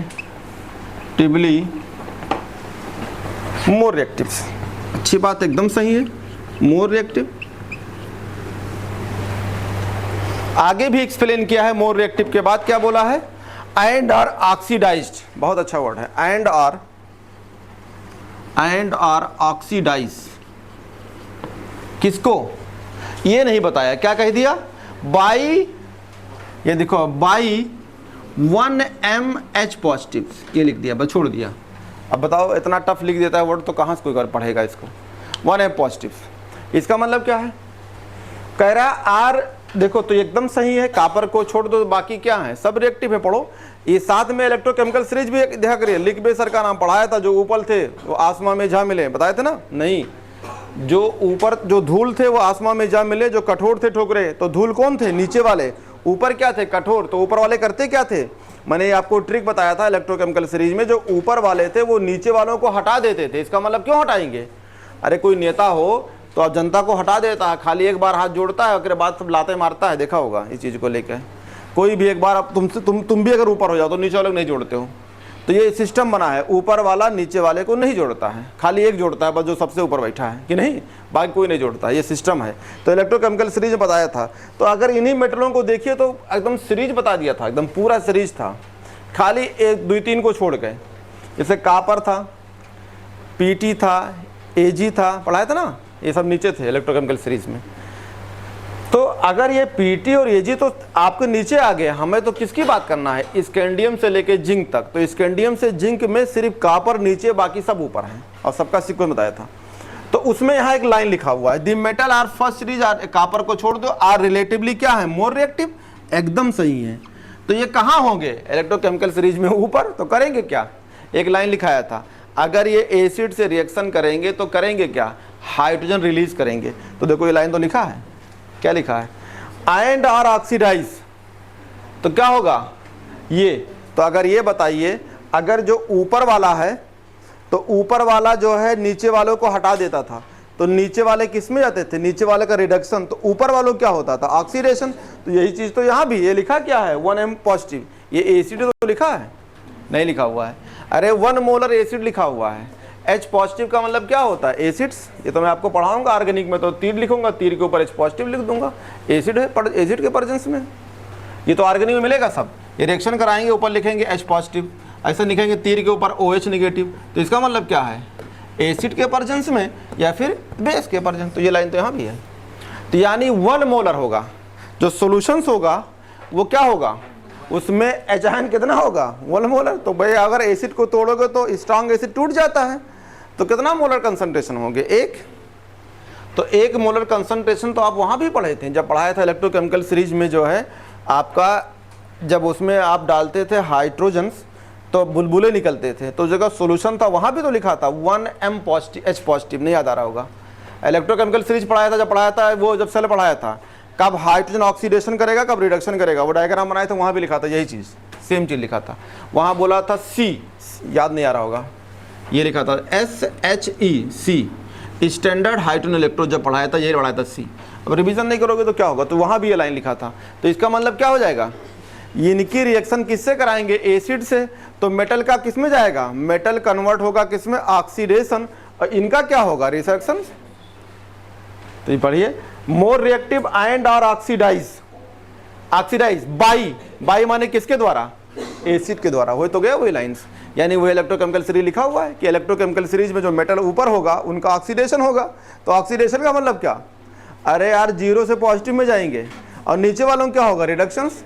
तो हो तो क्या, तो लिखा तो है कि अगर आप कॉपर को छोड़ के अगर आप एसिड में डालते हैं जिसका मोलर कंसंट्रेशन ये है, तो ये क्या करेगी, मेटल का ऑक्सीडेशन होगा, यानी एसिड जो है ऑक्सीडाइज कराएगी, तो खुद का क्या होगी, रिडक्शन हो जाएगा, हो गया। तो अगर कॉपर को छोड़ के अगर किसी रिएक्शन कराते हैं, जिंक से, उसके बगल में जो है निकिल से, आयरन से, मैग्नीज से, तो आपका जो है रिएक्शंस होगा, ये लोग जो है 0 से प्लस में जाएंगे, और एसिड प्लस में रहेगी तो किस में जाएगी, कम वाले में। जैसे HNO3 लिया, तो HNO3 में आप नाइट्रोजन को देखेंगे तो कितना आएगा, 5। अरे HNO3 निकालेंगे +5, तो +5 से किस में आएगी, +4 +3 में आएगी। तो यानी रिडक्शन हो। तो ये लाइन बहुत अच्छी लाइन थी, लेकिन ये ऐसे लिखा था कि समझे नहीं पाए। ये इलेक्ट्रोकेमिकल सीरीज से कंपेयर करोगे याद हो जाएगा। फिर यहाँ पे फिर एक लाइन बोला, क्या बोला, आल्दो, फिर यहाँ यूज कर रहा है आल्दो मतलब यद्यप, the actual rate at which the metal react with oxidising agent, लिखा ना, मेटल रिएक्ट विथ किससे, ऑक्सीडाइजिंग एजेंट। देखो फिर यहाँ दूसरा वर्ड यूज कर दिया। अरे यार, तो जब ये बताओ इसका क्या काम होगा, रिडक्शन ही तो होगा, तो ये ऑक्सीडाइजिंग हो जाएगी। और मेटल का काम क्या होगा, ऑक्सीडेशन। तो कैसा काम करेगी, रिड्यूसिंग एजेंट की तरह। तो वही फिर अगला लाइन जोड़ दिया। तो हाँ ब्रैकेट में लिख लो, क्या लाइन पूरा लिखा है, फिर वो लाइन लिख लीजिए। तो यहाँ पे एसिड कैसा काम करेगी, एसिड काम करेगी ऑक्सीडाइजिंग एजेंट की तरह। तो metal react with oxidizing and like ये। तो यहाँ पे जो आपका ये एसिड होगा, ये एसिड कैसा काम करेगी, ऑक्सीडाइजिंग एजेंट की तरह, ऑक्सीडाइजिंग एजेंट। तो दूसरे लाइन में लिखा हुआ था, हमने उसी में लाइन जोड़ दिया। अरे इलेक्ट्रोकेमिस्ट्री अगर ढंग से पढ़े होंगे तो सब कुछ नहीं है। वहाँ मैंने सिंपल में एक्सप्लेन किया था, यहाँ मैं इनके लैंग्वेज में एक्सप्लेन करता हूँ। क्यों, क्योंकि यहाँ का लैंग्वेज अलग से लिखा रहेगा, वहाँ अलग लैंग्वेज रहता था। अब यहाँ पे जो बोल रहे हैं कि ऑक्सीडाइजिंग से रिएक्शंस करेंगे तो, लेकिन क्या लिखा हुआ है, the actual rate which the metal react oxidisation, ये लिखा ना, आगे क्या लिखा है, सम टाइम स्लो। तो हम काहे कहेंगे, हमने कहेंगे सब लोग तेज करते हैं, कॉपर को छोड़ के, कौन स्लो करेगा, 2 लोग हैं नीचे। एग्जाम्पल में लिख लेते हैं कि अगर ये दोनों लोग अगर इन एसिड से रिएक्शन करते हैं तो रेट ऑफ रिएक्शन स्लो हो जाएगी। तो स्लो में कौन कौन है, आपका दिया होगा टाइटेनियम और वेलेडियम्स।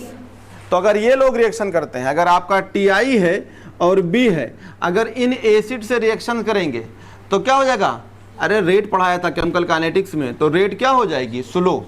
तो अगर ये रिएक्शंस करते हैं किससे, ये आप ऐसे लिख लिए, TiORB रिएक्ट विथ, ठीक है, रिएक्ट विथ किससे, ऑक्सीडाइजिंग किससे, यही ऑक्सीडाइजिंग एसिड से ना, यही तो हो गया ये, रिएक्ट विथ किससे, आपका हो जाएगा 1MH, इनसे लिख दिया। अरे ये दोनों मेटल अगर इनसे रिएक्शन करेंगे तो ये कौन एसिड होंगे, यही जो ऊपर दिए हैं, इन्हीं एसिड से रिएक्शन करेंगे, तो इनका रेट क्या होगा, स्लो हो जाएगी। तो यहाँ लिख दीजिए रेट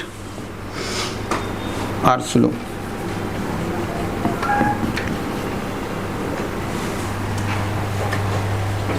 तो टाइटेनियम और बेलेडियम अगर रिएक्शन करते हैं इन एसिड से तो इनका रेट ऑफ रिएक्शन स्लो हो जाएगी, यानी तेज बजाय स्लो हो जाएगी। एक्चुअली रेट ऑफ रिएक्शंस क्या होती है, अरे रेट की दर, अगर कोई रिएक्शन हो रही तो किस रेट से हो रही ये देखना है। तो इसमें क्या मिलेगी, स्लो रेट्स इन दोनों के साथ से। बाकी कॉपर को छोड़ दो तो 2 चीज़ मिल गया, कॉपर इनसे रिएक्शन नहीं करेगी अगर बाकी सब रिएक्शन करेंगे और बाकी रिएक्शन करेंगे तो वही इलेक्ट्रोकेमिस्ट्री वाला, कुछ नहीं करना उसमें। मेटल जो ऊपर होगा उसका रिडक्शन ऑक्सीडेशन होगा, एसिड का रिडक्शन हो जाएगा। दूसरी भाषा में बोलेंगे एसिड का ऑक्सीडाइजिंग एजेंट की तरह काम करेगा, मेटल कैसा करेगा, रिड्यूसिंग एजेंट की तरह काम करेगा। उसमें अगर हम दो मेटल को लेते हैं Ti और B, अगर रिएक्ट करते हैं इन एसिड से तो इनका रेट ऑफ रिएक्शन स्लो हो जाएगी, बस इतना देखना है। यानी जो और लोग तेज करते हैं स्लो करेंगे। आगे देखो इन्हें कंपेयर तो करना है इलेक्ट्रोकेमिकल सीरीज से, क्योंकि हम कर रहे हैं, ये बाद में कर रहे हैं। देखो नीचे कंपेयर कर रहे हैं इन प्रैक्टिस। अब आइए प्रैक्टिस में। प्रैक्टिस का मतलब आप रिएक्शन करके देखिए क्या मिल रहा है। Are passive to dilute non oxidizing acid at room temperature, ये रहा। अगर प्रैक्टिस में देखते हैं आगे एक लाइन लिखा है क्या, are passive to non oxidizing acid, एक लाइन और जोड़ दिया, नॉन ऑक्सीडाइजिंग एसिड्स। तो अब इसको भी लिखिए, तो लिख लिया नॉन ऑक्सीडाइजिंग एसिड क्या है, नॉन ऑक्सीडाइजिंग एसिड्स।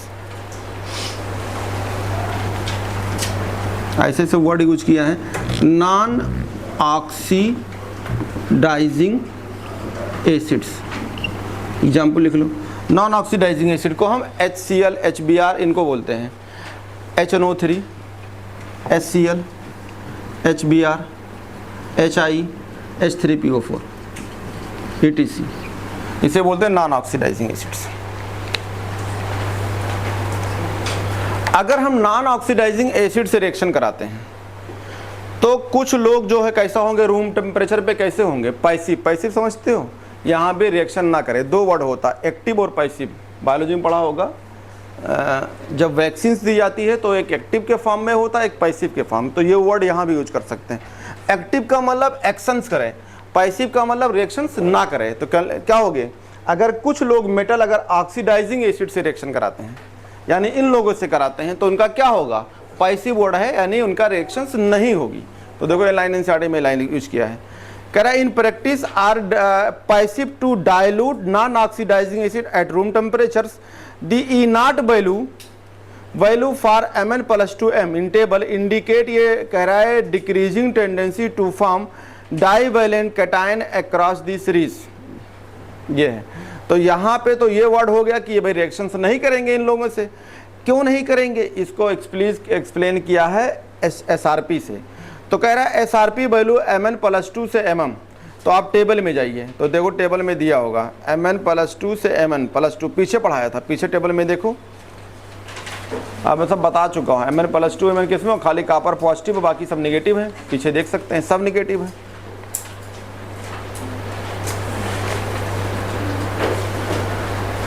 पीछे देखोगे तो देखो नीचे दिया है Mn+2 से टाइटियम पर -1.63, -1.18, -0.90, -1.2। कॉपर किस में दिया होगा, पॉजिटिव प्लस में। तो ये हम आपको ट्रिक में भी दिया हूँ और केमिकल दिया हुआ है, जहाँ पे इलेक्ट्रॉनिक पढ़ाया था ना, रेडियस, उसमें दिया, रेडियस वाले में।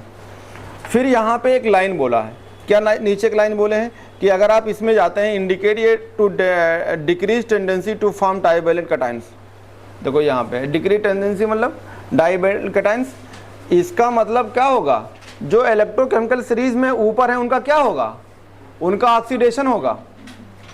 तो उनका ऑक्सीडेशन होगा तो लाइन मैच कराओ, क्या लिखा है, डिक्रीज टू टेंडेंसी किसमें, डाइवैलेंट कैटायन। तो सही तो है।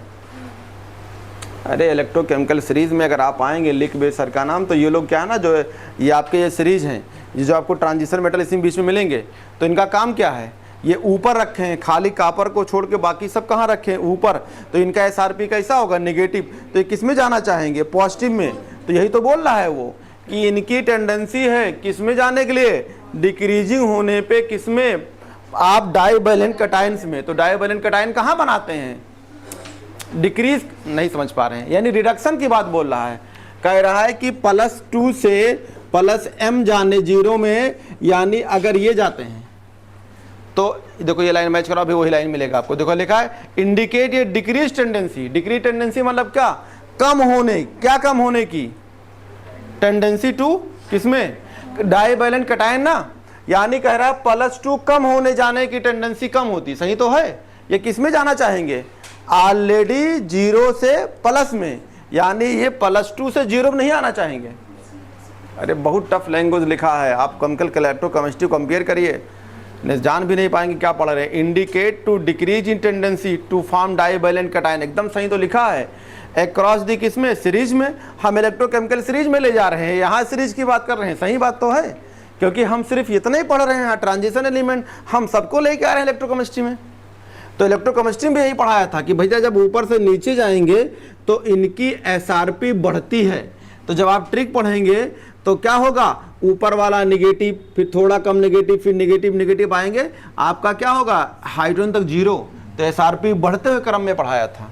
लेकिन हमने यही बोला था कि जो हाइड्रोजन के ऊपर रहेगा, या छोड़ो ये बातें, हमने कहा था जो जिसके ऊपर होगा वो ऊपर वाला का ऑक्सीडेशन होगा और नीचे वाले क्या होगा, रिडक्शन। लेकिन मैं यहाँ पे ये पढ़ा रहा हूँ ट्रांजिशन एलिमेंट्स, तो मैं कहूँगा भैया कॉपर ही तो पॉजिटिव रखे, बाकी सब किस में है, निगेटिव में। तो सब क्या बनाना चाहेंगे, पॉजिटिव, यानी जीरो से पॉजिटिव जाना चाहेंगे, जीरो पॉजिटिव से कम में नहीं जाना चाहेंगे। ये लिखा हुआ है डिक्रीज टेंडेंसी टू, किसमें, डाइवैलेंट कैटायन, सही तो लिखा है। यानी +2 कम होने की टेंडेंसी कम होगी, एकदम बात सही है, यानी हमेशा ऑक्सीडेशन कराएंगे। तो यहाँ एक लाइन लिखा हुआ है decrease to tendency divalent cations, एकदम अगर इलेक्ट्रोकेमिस्ट्री पता है तो ठीक है, नहीं तो इसे तो नहीं ला पाओगे, क्योंकि ऐसे ऐसे वर्ड यूज किया गया है कि आपको उसी से कंपेयर करना होगा। आगे लिखा है इन this general trend toward less negative, देखो फिर बताया है, यहाँ अगला लाइन क्या यूज किया है, अगर क्या जाएंगे, less negative value to related to increase कर। आप ये बताओ, अगर आप देखिए तो कॉपर को छोड़ दो तो बाकी क्या है। तो अगर आप ये देखिए, अच्छा कंपेयर करो, चार्ट खोलो, देखो पीछे चार्ट दिया होगा, ये जो चार्ट देखो, अब इससे आपको पता चल जाएगा चार्ट में। देखिए निगेटिव चेक करिए, तो देखो टाइटेनियम कितना है, -1.6, उसके बाद कितना है, -1.18, उसके बाद कितना है, -9। तो ये क्या हो रहा है, ये जैसे जैसे आप आ रहे 2 के बाद तीसरा और क्या हो गया, बढ़ गया, अरे बढ़ रहा था, फिर उसके बाद क्या हो गया, फिर कम हो गया, निगेटिव लगी है ना साथ में। तो आप क्या कहेंगे, जब निगेटिव में वैल्यू छोटी होती है उसे बड़ा कहा जाता है। तो माइनस से 1.63 से आप बढ़े -1.8, तो आपकी एसआरपी बढ़ रही थी, फिर उसके बाद क्या हो गई, और बढ़ गई, फिर क्या हो गया, कम हो गई, फिर आपकी एसआरपी क्या हो गई, फिर बढ़ गई, फिर बढ़ी, फिर बढ़ी, उसके बाद जो है एक बैग क्या हो गई, ज़्यादा बढ़ गई, पॉजिटिव में आ गई। तो इसका मतलब एसआरपी भी यहाँ पे इरेगुलर में है। पहले देखो 2 बढ़ी, 1.6 से थोड़ा कम हुई है। अगर कम की बात कहेंगे तो आप उल्टा बोल रहे हैं, साइन नेगेटिव लगा हुआ है, तो आप क्या कहेंगे, बढ़ रही है। तभी तो हमने इसको इलेक्ट्रोकेमिकल सीरीज में सीक्वेंस में ले लिया था। तो यही बात ये बोल रहे हैं यहाँ पे, यहाँ अगले भाषा में इन्होंने एक्सप्लेन किया है कि देखिए in this general trend toward less negative E nought value is related to increase. अब यहाँ पे देखो, हमने पीछे भी एक्सप्लेन किया था कि जब आपको एसआरपी कंपेयर करना हो तो आयोनाइजेशन एंथैल्पी जरूर यूज करिएगा, क्योंकि आयोनाइजेशन एंथैल्पी क्यों रिलेटेड है, अरे इलेक्ट्रॉन निकला होगा तो पॉजिटिव आया होगा, इलेक्ट्रॉन जब उसको दे दोगे तो रिडक्शन हो जाएगा। तो किससे एक्सप्लेन करोगे, आयोनाइजेशन एंथैल्पी से। अगर कोई +2 से m जा रहा है, जैसे +2 से m0, जैसे +2 से 0 में जा रहा है, तो आप क्या कहेंगे, रिडक्शन हो रहा है। तो पहले क्या हुआ होगा, पहले इसका इलेक्ट्रॉन निकाले होंगे, अब इसका रिडक्शन हो रहा है। तो एक्सप्लेन किससे करेंगे, आयोनाइजेशन एंथैल्पी से। तो यहाँ भी आयोनाइजेशन एंथैल्पी यूज किया है कि अगर जिसकी value in general trend toward the less negative value, less negative value समझते हो, क्या कहेंगे, एसआरपी का इंक्रीजिंग आर्डर, यानी इसका मतलब जिसकी एसआरपी बड़ी होगी उसे क्या कहेंगे, लेस नेगेटिव। अरे कहेंगे मोर नेगेटिव है तो एसआरपी क्या होगी उसकी, कम, और लेस नेगेटिव है तो उसे क्या कहेंगे, एसआरपी ज़्यादा। तो यहाँ कंपेयर किया है कि अगर किसी की लेस एसआरपी है तो क्यों, तो आपको समझाना पड़ेगा कि अगर लेस नेगेटिव है, कह रहा है कि toward less negative values related to increase in, क्या बढ़ गया होगा, सम ऑफ कौन कौन, आयोनाइजेशन एंथैल्पी फर्स्ट और आयोनाइजेशन एंथैल्पी सेकंड, क्योंकि इसमें 2 कैटायंस हैं, m+2 है। तो किसी की अगर लेस नेगेटिव वैल्यू है, इसका मतलब उसका ionisation enthalpy first plus second बढ़ गई होगी। एकदम बात सही है। इलेक्ट्रॉन जब हम निकालेंगे तो एनर्जी लगाते हैं तो आयोनाइजेशन एंथैल्पी होती है। इसको हम एसआरपी में चलते हैं कि अगर किसी की एसआरपी वैल्यू अगर कम होगी, यानी पॉजिटिव में होगी या कम नेगेटिव में होगी, तो इसका मेन रीज़न है कि आयोनाइजेशन एंथैल्पी फर्स्ट और सेकंड क्या होगा, ज़्यादा होगी जोड़ के। तो ये लाइन आप अंडरलाइन करिए, बड़ी इंपॉर्टेंट पॉइंट है, क्योंकि कहीं भी आपको एसआरपी से एक्सप्लेन करना होगा तो आयोनाइजेशन इसको तो आपको करना पड़ेगा। SRP को एक्सप्लेन करना, आयोनाइजेशन यही करेंगे आप। It is interesting to note that E nought value for Mn, अब यहाँ पे कहा Mn, ठीक है, nickel and zinc are more negative than expected from the general trends. कह रहा है कि अगर आप देखेंगे तो आपका कह रहा है कि इनकी जो है मोर नेगेटिव है, तो क्या होगा, आयोनाइजेशन एंथैल्पी फर्स्ट सेकंड क्या होगी, कम। जिसकी आयोनाइजेशन एंथैल्पी फर्स्ट सेकंड ज़्यादा उसकी SRP ज़्यादा, यानी नेगेटिव कम। और जिसकी आपकी SRP निगेटिव में ज़्यादा, यानी SRP क्या कहेंगे, निगेटिव में ज़्यादा, अपनी भाषा में क्या बोलेंगे, कम। दो वर्ड बोल सकते हैं, मोर निगेटिव SRP। तो इसका मतलब क्या है, यानी वो इलेक्ट्रोकेमिकल सीरीज में कहाँ होगा, ऊपर, मोर निगेटिव बोल दिया। तो अगर मोर निगेटिव का मतलब साइन के साथ बोल रहे हैं, दो वर्ड होती है, अगर साइन यूज करेंगे तो निगेटिव यूज करेंगे, और नहीं यूज करेंगे तो यही यूज करेंगे, SRP बढ़ते हुए क्रम, इंक्रीजिंग ऑर्डर ऑफ SRP। तो कैसे जाएंगे, निगेटिव से और कम नेगेटिव, और कम नेगेटिव, और कम नेगेटिव, धीरे धीरे किस में आएंगे, जीरो में। तो ये सब वर्ड हैं, ये सब वर्ड यूज करेंगे तो आपको जो है क्लियर होगी। तो यहाँ कह रहा है कि अगर आप देखते हैं तो आप देख लीजिए, कापर का नहीं, जिंक का बोले हैं, निकिल का बोले और मैग्नीज का, चेक कर लो SRP। देखो नीचे क्वेश्चन भी SRP में दिया तो है, मैग्नीज कितना है -1.8, और कापर कितना दिया है -0.91, और निकिल कितना दिया है माइनस, यानी सब माइनस में है। तो कह रहा है कि अगर manganese, nickel, zinc are more negative than expected from the general trends, तो आपको कहना पड़ेगा कि इसकी आयोनाइजेशन एंथैल्पी कम है। आगे आप इसे और एक्सप्लेन कर सकते हैं, क्योंकि आयोनाइजेशन एंथैल्पी किस पे डिपेंड करती है, हाफ फील्ड और फुल फील्ड्स। तो इस पे आ जाओ, तो नीचे देखो दिया होगा, where is the stabilize of the half filled, यहाँ नीचे कहा है d half filled in Mn completely d full filled of zinc. तो अगर आप इलेक्ट्रॉन निकाल देते हो 2 इलेक्ट्रॉन, तो डी किस में आ जाएगी, +2 में। तो इलेक्ट्रॉन निकाले हैं ना, खाली Mn की बात करेंगे तो इलेक्ट्रॉन कहाँ से निकला होगा, S से। तो अगर आप Mn +2 बनाते हैं तो 2 इलेक्ट्रॉन S से निकल गया, D में 5 बचा होगा। अगर जिंक +2 बनाते हैं तो 2 इलेक्ट्रॉन S से निकला होगा, तो किस में बचा होगा, सिर्फ D10 में। तो यहाँ कह रहे हैं कि D5 और D10 के वजह से भी आप कह सकते हैं। तो manganese, zinc are more negative with general trends, ठीक। वेयर आइज कह रहा है कि the stabilise of half filled of d subshell in manganese and completely filled of करा D10 in zinc related to in their E nought value. जब आपको SRP कुछ ना मिले तो आयोनाइजेशन एंथैल्पी ना मिले तो हाफ फील्ड और फुल फील्ड्स। कहिए भैया किसी का जो है Mn का +2 का जो है Mn +2 का SRP कम है, तो कोई तो ड्यू टू किस में चला गया होगा, इलेक्ट्रॉन निकलने हाफ फुल फील्ड स्टेबल्स में, और जिंक +2 का SRP कम है। तो ये SRP अगर कम है इसका, तो आप कह देंगे निगेटिव में क्या बोलेंगे, ज़्यादा, तो हाफ फुल स्टेबिलिटी ले लीजिएगा। देखो यहाँ तक तो मैंने पढ़ दिया, लेकिन सवाल जो आया था ये नीचे से आया था, ये तो खाली पढ़ने के लिए था।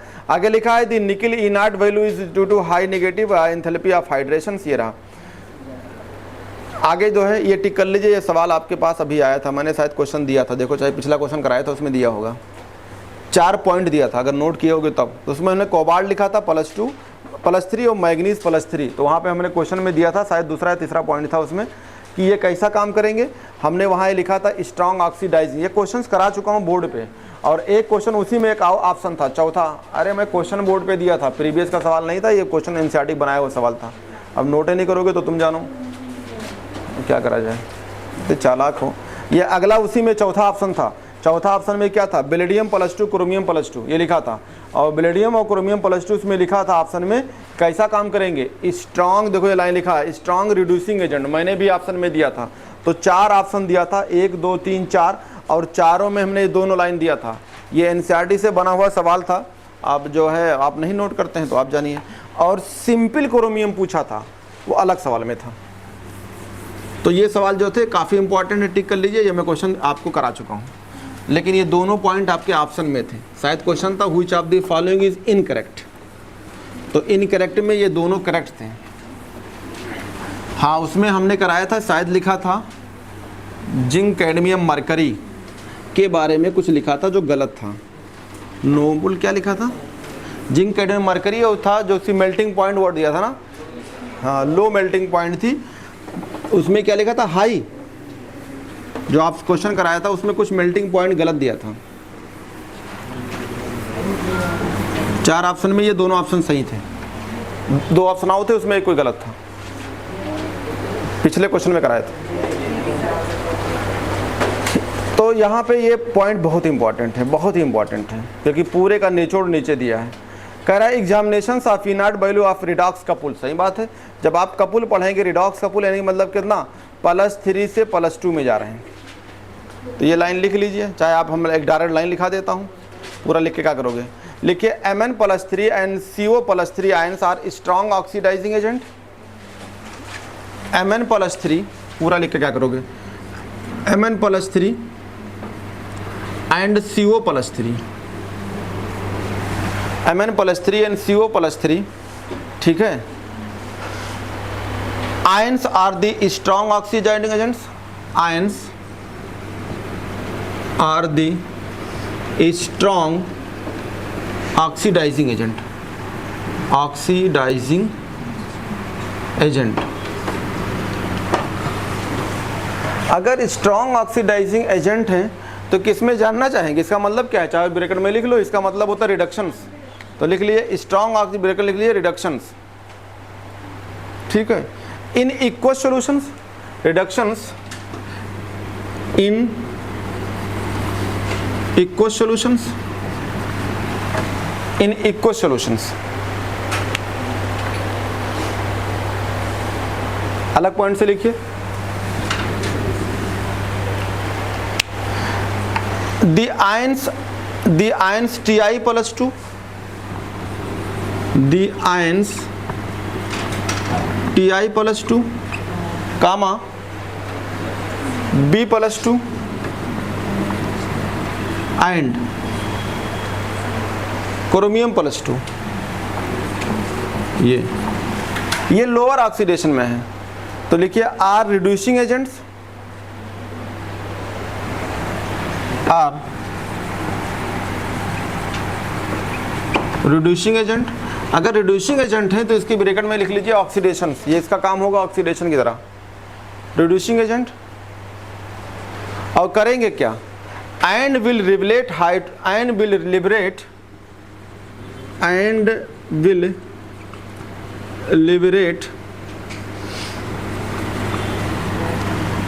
Hydrogen and will liberate hydrogens from dilute acids,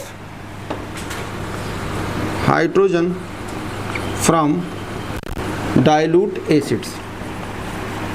बहुत इंपॉर्टेंट पॉइंट्स, ये दोनों पॉइंट पूछा, काफ़ी इंपॉर्टेंट है, क्वेश्चन में आ चुका है, ये दोनों बहुत इंपॉर्टेंट है।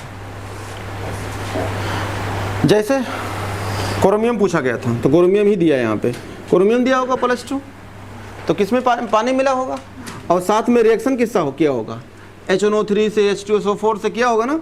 तो यहाँ पे देखो दूसरी भाषा में लिखा, क्या लिख दिया, H। अरे H का मतलब होता है एसिड, कोई भी एसिड स्ट्रांग है, पानी में डालेंगे तो H आएंगे। जब ऑर्गेनिक पढ़ाएंगे तो तीर के ऊपर H+ लिखा करेंगे, तो इसका मतलब है कि एसिड में रिएक्शन करा रहे हैं।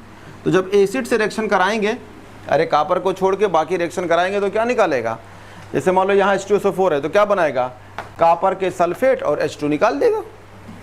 तो देखो H2 किस में जाएगी, H+ में किस में जाएगी, समझ नहीं पा रहे हैं, H2 में जाएगा, गैस बनाएगा, ये गैस बन के निकल जाएगी। और ये किस में कन्वर्ट हो जाएगा, ये क्रोमियम है, किस में कन्वर्ट हो जाएगी, क्रोमियम के चेंज हो जाएगी, +2 से किस में जाएगा, +3 में, +3 में जाएगी। तो देखो यहाँ क्या हो रहा है, +2 से +3 क्या हो रहा है, ऑक्सीडेशन, और प्लस से 0 में क्या हो रहा है, रिडक्शन। तो ऊपर देखो लिखा होगा कपुल्स, क्या लिखा था, रिएक्शन लिखा था रिडॉक्स कपुल्स। तो ये रिएक्शन रिडॉक्स कपुल ही तो है, रिडॉक्स रिएक्शन। अरे यार इसको बोलते हैं रिडॉक्स रिएक्शंस, रिडॉक्स रिएक्शंस या रिडॉक्स कपुल। कपुल का मतलब होता है जोड़ा, तो जोड़ा में होगा, तो इसको वर्ड यूज की जाती है रिडॉक्स कपुल या रिडॉक्स रिएक्शन। जैसे कॉपर और जिंक पढ़ाया था आपको इलेक्ट्रोकेमिकल केमिस्ट्री में, तो कहा था रिडॉक्स रिएक्शन, या उसी को बोलते हैं रिडॉक्स कपुल्स। तो एक का ऑक्सीडेशन, एक का रिडक्शन। तो अगर आपके ये वाले दोनों, अगर ये दोनों अगर आपके यहाँ एसिड से रिएक्शन होंगे, HNO3 से H2SO4 से, इनसे रिएक्शन होगी तो किस में कन्वर्ट होंगे, +3 से +2 में जाएंगे।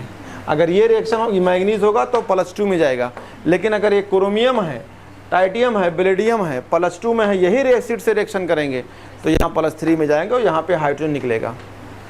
तो ये जो है हाइड्रोजन निकाल दिया, तो यहाँ पे ये काम करेंगे, आपका रिडक्शंस होगा, यानी +3 से +2 में जाएंगे।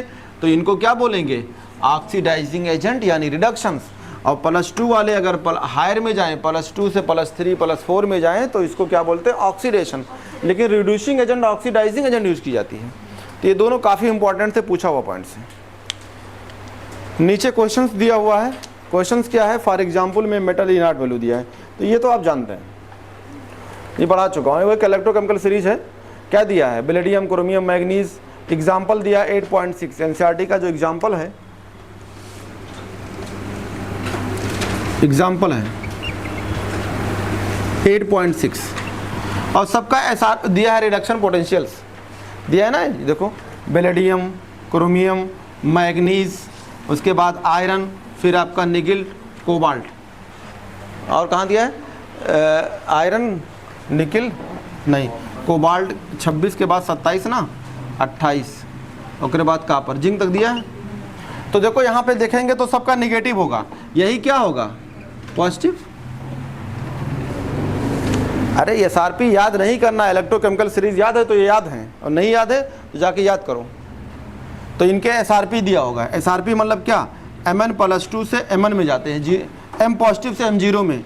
तो यहाँ हम पढ़ाए थे, क्या पढ़ाए थे, जब किसी का रिडक्शन होता है तो उससे हमें मिलता है स्टैंडर्ड रिडक्शन पोटेंशियल की वैल्यू। तो जब ये रिडक्शन यानी +2 से ये गया होगा, यहाँ लिखा होगा B+2 से B में, क्रोमियम +2 से क्रोमियम में, मैग्नीज +2 से मैग्नीज में, आयरन +2 से आयरन में, तो हमें एसआरपी मिला होगा। एसआरपी मतलब स्टैंडर्ड रिडक्शन पोटेंशियल मिला होगा। किसके साथ पता करते हैं, पढ़ाया था, ये रहेंगे और हाइड्रोजन रहेगा, ये रहेंगे हाइड्रोजन रहेगा, यानी इनको लेंगे हाइड्रोजन के साथ, इनको लेंगे हाइड्रोजन के साथ, तो मुझे एसआरपी वैल्यू मिलेगी। अकेले ले रहे घुमा करें, कहाँ मिलेगी, कम से कम 2 रॉड चाहिए, तो एक ये हो जाएंगे और एक हाइड्रोजन हो जाएगा। इसलिए हाइड्रोजन का नाम होता है प्राइमरी रेफरेंस इलेक्ट्रोड, उसी से पता किया जाता है। फिर वो जब निकल गया तो सबके बढ़ते हुए क्रम बना दिया एसआरपी में। तो देखिए अगर यहाँ पे वैल्यू देखेंगे तो अलग अलग है, याद करना नहीं है। कितना दिया है, -1.18, तो देखो माइनस में है। अगला चेक करिए तो कितना दिया है, -0.91, तो देखो ये वैल्यू क्या है, छोटी, ये वैल्यू क्या है, बड़ी। आगे चलते हैं, कितना दिया है फिर, -1.18, यही दिया है ना। देखो अब पीछे जो चेक करो कितना कितना दिया है, कुछ क्रम कुछ ज़्यादा आगे पीछे होगा यार, यहाँ तो बराबर दे दिया है, कुछ मिसप्रिंट है। कितना दिया है, बेलेडियम कितना होता है, बेलेडियम का होता है यहाँ पे एसआरपी जो होती है -1.8, अच्छा दोनों सेम है, यहाँ भी वही से ठीक है। चलो हमको जानना चाहिए, माइनस कितना दिया, 0.44। तो देखो मैंने बहुत क्वेश्चन कराया है, ये तुम्हें मिला था, याद करो 2022 का सवाल था, टेस्ट में मैंने डाला था।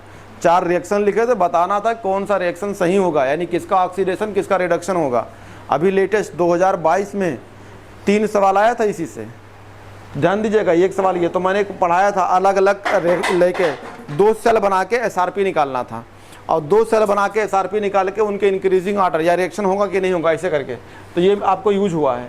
कापर भी बहुत यूज किया हूँ। अब आइए कोबाल्ट, कोबाल्ट वहाँ यूज नहीं किया था तो कोबाल्ट आपको याद भी नहीं करना है। कोबाल्ट कितना दिया है, -2.8, वो सब निगेटिव में होंगे। निकिल भी कितना दिया है, -0.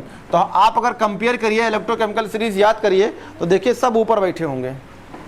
जिंक का कितना दिया है, नहीं दिया है, जो हटा तो नहीं दिया है। अगर आप जिंक भी लेंगे तो हाइड्रोजन के ऊपर है, और अगर आप याद करेंगे, अगर ट्रिक याद है तो आपका ये पूरा याद है, और हमें वैल्यू नहीं चाहिए, हमें तो एक्सप्लेनेशन चाहिए। तो क्वेश्चन क्या कह रहा है, कह रहा है कि ये सबके दिए हैं एसआरपी, आपको बताना है इरेगुलरिटीज। तो इरेगुलरिटी क्यों है, अरे बिना आंख बंद करके बोल दो, ionisation enthalpy first and second. क्यों, क्योंकि 2 इलेक्ट्रॉन निकला होगा, वही गड़बड़ी हुई होगी। तो आप क्या कहेंगे, कहेंगे ड्यू टू, क्या कहेंगे, ionisation enthalpy first and second. Ionisation enthalpy होगी, enthalpy first and second, ionisation इन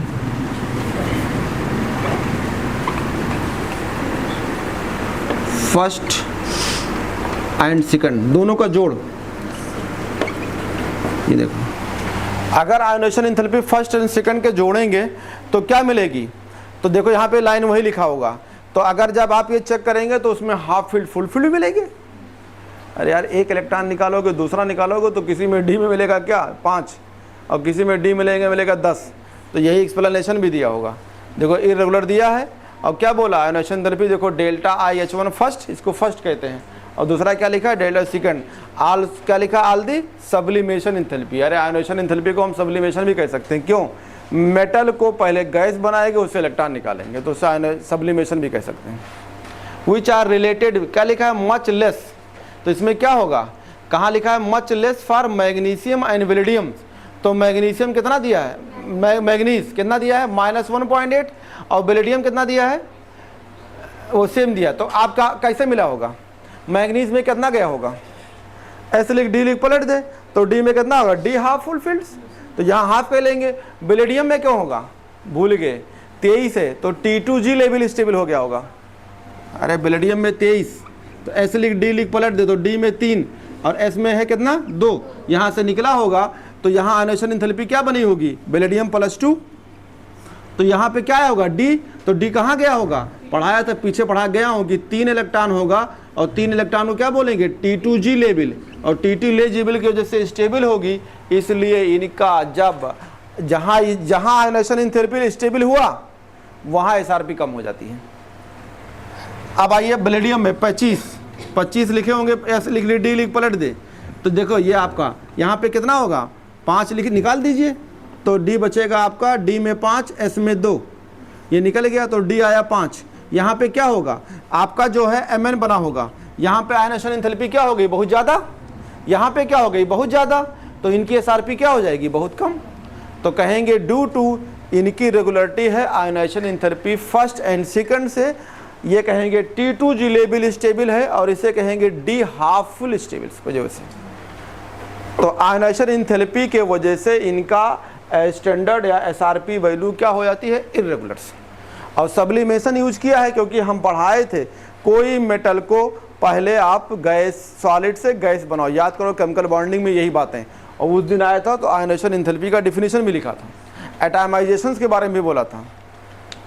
तो ये चीज़ें हो गई। आगे एक्सप्लेनेशन से फिर वैसे क्या दिया है, why E nought value of the Mn+3 Mn couple में is more positive than Cr+3 या Cr2। फिर आपको क्या करना होगा, जब इलेक्ट्रॉन आप निकालेंगे या चेंज करेंगे, देखो Mn+3 है तो Mn+3 है तो किस में होगा, किस में जा रहा है Mn+2, तो मैग्नीज लिखो 25, ऐसे लिख डी लिख पलट दे तो 25 में कितना है डी में 5। अब किस में जाना है, अरे Mn+3 से Mn+2, लेकिन निकालेंगे तो कहाँ जाएंगे, निकालेंगे तो आप जब Mn+3 बनाएंगे तो क्या होगा D4 से D5, और रिडक्शन कराएंगे तो D5 से कहाँ जाएगा।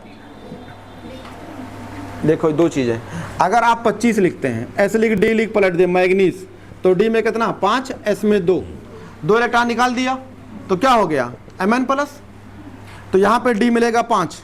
तो एक एक्सप्लेनेशन ये हो गया, हम बनाए क्या है M+3, ये देखो M+3, तो M+3 मतलब क्या होगा डी में 4 होगा। देखो इन्होंने भी नीचे किया होगा, अब अगर डी में अगर 4 गया होगा तो कहाँ से गया होगा, अगर Mn+3 बनाएंगे तो आप यही तो बनाएंगे Mn+2 से Mn+3, तो D5 से कहाँ गया होगा D4 में। तो ये क्या रहा होगा आयोनाइजेशन एंथैल्पी, समझे नहीं पा रहे हैं। अब अगर पॉजिटिव बना रहे हैं तो आयोनाइजेशन एंथैल्पी, और इसका उल्टा बोलेंगे तो क्या बोलेंगे SRP। पहले इलेक्ट्रॉन निकाल लो और जहां में डी में इलेक्ट्रॉन बैठा हो अब उसे कम करो, यही तरीका होता है। इलेक्ट्रॉन निकाल लिया 5 से चला गया 4 में, अब उल्टा लाएंगे। तो जब ये किए होंगे तो क्या किए होंगे आयोनाइजेशन एंथैल्पी, इसका उल्टा बोलेंगे। तो जब कोई अगर आपका स्टेबल है भरा हुआ है तो SRP क्या होगी ज़्यादा, सॉरी आयोनाइजेशन एंथैल्पी ज़्यादा तो SRP हो जाएगी कम। तो यहाँ पे यही एक्सप्लेनेशन है। फिर बोला कि Mn+3 Mn+2 couple is more positive. आइए चेक करिए पीछे चार्ट में, देखिए दिया होगा जो पीछे जहाँ चार्ट दिया था रेडियस वाला कि Mn+3 से Mn+2 में जाते हैं तो क्या है, तो देखिए Mn+3 से Mn+ मैग्नीज कितना पॉजिटिव में है, कितना है +1.57 है ना। सबसे लास्ट में डेंसिटी के ऊपर जहाँ अगर रेडियस का चार्ट है उसमें देखेंगे तो Mn+2 से Mn में M में गया था, बता चुका हूँ। दूसरा एक्सप्लेनेशन है M+3 से किस में जाना है आपको M+2 में। तो अगर आप इसमें जाएंगे तो यहाँ पे देखो मैग्नीज और आयरन 2 पॉजिटिव में है, और कोबाल्ट भी पॉजिटिव में है, तीनों पॉजिटिव में है नहीं। तो शुरू से अगर आप जाएंगे तो नेगेटिव है, लेकिन मैग्नीज के बाद 3 पॉजिटिव हैं, तो उन्हीं को क्वेश्चन बना दिया। तो क्वेश्चन क्या बनाया, Mn+3 से Mn+2 हो गया मैग्नीज। अब क्वेश्चन किससे कंपेयर किया है, आपका कंपेयर किया है क्रोमियम से, क्रोमियम+3 से क्रोमियम+2। चेक करो, क्रोमियम+3 से क्रोमियम+2 किस में जाएगा, -0.1। आप आइए, किससे कंपेयर किया है, आयरन से, +3 से +2 में आयरन कितना दिया है, +0.77 है ना। तो क्या क्वेश्चन बनेगा कि भैया Mn+3 से Mn+2 में जाते हैं तो SRP पॉजिटिव में होती, ज़्यादा होती, वाई। ये तो सवाल बनेगा। देखो सवाल लिखा, ये क्या लिखा, वाई इज द स्टैंडर्ड, यानी E0 को बोलते हैं, वैल्यू ऑफ Mn+3 से Mn+2 couple is more positive. किससे, अब ज़्यादा पॉजिटिव है तो कंपेयर करिए, तो कंपेयर है किससे, क्रोमियम से +3 से क्रोमियम+2, और कहाँ है, आयरन +3 से आयरन+2। तो आप बोलेंगे क्या, D5 से इलेक्ट्रॉन निकालोगे तो क्या होगा, फुल स्टेबल है, तो SRP क्या होगी, बहुत ज़्यादा, सॉरी आयनाइजेशन एंथैल्पी बहुत ज़्यादा। तो आपका जब बहुत ज़्यादा होगा तो आप देखिए ये लाइन पहला कंपेयर है, मच मोर, देखो मच माने बहुत ज़्यादा, लार्ज थर्ड आयनाइजेशन एंथैल्पी। अरे Mn+2 बना रहा होगा, तो इस टाइम D में कितना इलेक्ट्रॉन है, 5। अब जा रहे हैं इलेक्ट्रॉन एक और निकालने, तो जान लगा देनी पड़ेगी। 2 निकाले तो कहाँ से निकला, S से। अगर आप 2 इलेक्ट्रॉन निकाल रहे हैं, अगर ये मैग्नीज से 25 से, तो S से निकल रहा है, D5 S2, तो एक निकाला तो फर्स्ट IP, दूसरा निकाला तो सेकंड IP, ये हो गया ना। अब किस में जा रहे हैं, थर्ड IP, D से इलेक्ट्रॉन निकालने जा रहे हैं। ये लाइन पढ़ो, कह रहा है much large third ionization enthalpy, लिखा है ना, बहुत ज़्यादा, ऑफ Mn क्या हो जाएगा, वेयर इज रिक्वायर्ड, क्या करेंगे, क्या रिक्वायर्ड करेंगे, एनर्जी। कहाँ से निकालने के लिए, D5 से निकाल के D4 बनाना है। तो अगर D5 से इलेक्ट्रॉन निकाल के D4 बनाएंगे तो आपको एनर्जी बहुत लगानी पड़ेगी, बहुत ज़्यादा। एकदम साफ है, एकदम साफ साफ क्लियर है, कोई दिक्कत नहीं है। 2 इलेक्ट्रॉन निकाले तो कोई दिक्कत नहीं है, तीसरा इलेक्ट्रॉन निकाल लेंगे तो बहुत एनर्जी लगानी पड़ेगी। कितनी लिखा हुआ है, ज़्यादा energy is mainly responsible for this, एकदम सही है। ऐसा करने पे आपको ज़्यादा एनर्जी लगानी पड़ेगी। तो अब यहाँ आल्सो एक्सप्लेन वाई, पूछा क्या था ये, अच्छा वो नहीं पूछा है, क्या पूछा है, couple much more positive, standard SRP नहीं तो ऊपर दिया है, कह रहा है SRP इसका ज़्यादा होता है, तो आप क्या कहेंगे, क्या बनेगी ये, आगे लिखा है more positive, more positive, why यार value of the couple is more positive. अच्छा वही पूछना है, SRP जो है मोर पॉजिटिव पूछ रहा है, ठीक है, यही पूछ रहा है। E0 को पूरा बोला है अंग्रेजी में, यानी यहाँ पे आपको जो वैल्यू होगी पॉजिटिव होगी। तो आप क्या करेंगे, D5 से D4 बनाएंगे तो एनर्जी बहुत लगानी पड़ेगी। अब क्या बनेगा, M+3 अब बनेगा। 5 से इलेक्ट्रॉन निकालेंगे जब D4 में आएगा तो अब वो M+3 तो एनर्जी आपको बहुत लगानी पड़ेगी। तो यही लिए कह रहा है। और बाकी में अगर आप करना चाहते हैं तो क्या होगा, एनर्जी क्या होगी, कम इस्तेमाल करनी पड़ेगी।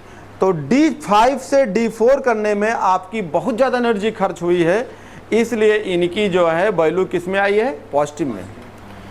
तो ये बातें हो गई। नीचे जो है आपका 8.7 का सवाल है, ये सवाल आपके ऊपर भी करा चुका हूँ। कह रहा है कि strong reducing agent of Cu+2 and Fe+2 and why. तो आप क्या कहेंगे, Cu+2 जो होगी कैसा काम करेगी, रिड्यूसिंग एजेंट में, तो किस में जाना चाहेगी, Cu+3 में। 23 लिखो, S लिख, D लिख, पलट दे। अगर कोई भी अगर रिड्यूसिंग एजेंट है तो क्या काम करेगा, ऑक्सीडेशन। अब यहाँ पे कहानी है क्यों, तो आप लिखिए क्रोमियम 24, S लिख, D लिख, पलट दे। D में 4, S में 2, कितना बनाए हो, क्रोमियम+2, तो यहाँ इलेक्ट्रॉन तो D में कितना बचा 4, S में हो गया 0। कह रहा बताओ क्रोमियम+2 है तो ये रिड्यूसिंग एजेंट की तरह काम करेगी, वाई क्यों, तो किस में जाना चाहेगी, बहुत अच्छी बात है, किस में जाएगी, अरे यार एक इलेक्ट्रॉन निकाल दो इसको, किस में चली गई, क्रोमियम+3, कहाँ से इलेक्ट्रॉन निकला, D4, तो यहाँ क्या बन गई D3, और D3 किस में चली जाएगी, T2G में, तो क्या हो जाएगी, स्टेबल। तो आप कहेंगे कि क्रोमियम जो है रिड्यूसिंग एजेंट की तरह +2 से +3 में जाती है, वो अपना एक इलेक्ट्रॉन निकाल के D3 में जाएगी, T2G लेवल स्टेबल होगी। ये हो गया। आयरन को एक्सप्लेन करिए। अगला सवाल है आयरन का, कह रहा आयरन +2 भी रिड्यूसिंग एजेंट का काम करती है, क्यों? ये रहा अगला सवाल। तो आयरन जो है +2, 26 लिखो, और आप 26 लिख के S लिख D लिख पलट दे। ये रहा आयरन 26, S लिख D लिख पलट दे, तो D में हो गया 6, S में हो गया 2, 2 इलेक्ट्रॉन निकालते हैं, तो 2 निकालेंगे तो कहाँ जाएगा, 1 और 1 2, तो आपका Fe+2 बन जाएगा। तो किस में जाएगा, D6S0। कौन चाहेगा कि हम स्टेबल ना हो जाए? किस में भेज रहे हैं इसको? अभी यहाँ D में कितना इलेक्ट्रॉन है, 6, किस में भेज रहे हैं, D+3 में, और ये +2 है तो किस में चली जाएगी, D5 में। तो क्या बोलेंगे, अच्छी बात है, हाफ फुल स्टेबल हो जाएगी, जाना चाहेगी। तो सवाल ये भी है कि ये रिड्यूसिंग ऑक्सीडाइजिंग में क्यों जाना चाहती है, एक्सप्लेन करिए। तो आपको एक्सप्लेन करना होगा, क्रोमियम T2G लेवल स्टेबल होगी और यहाँ पे D5 हाफ फुल स्टेबल है, तो अच्छी बात है। तो यहाँ कहेंगे हाफ फुल फिल्ड स्टेबल है, इसलिए तो दोनों कैसा काम करेंगे, आयरन +2 भी आयरन +3 में जाएगा, रिड्यूसिंग एजेंट की तरह काम करेगा, और क्रोमियम भी वही काम करेगी।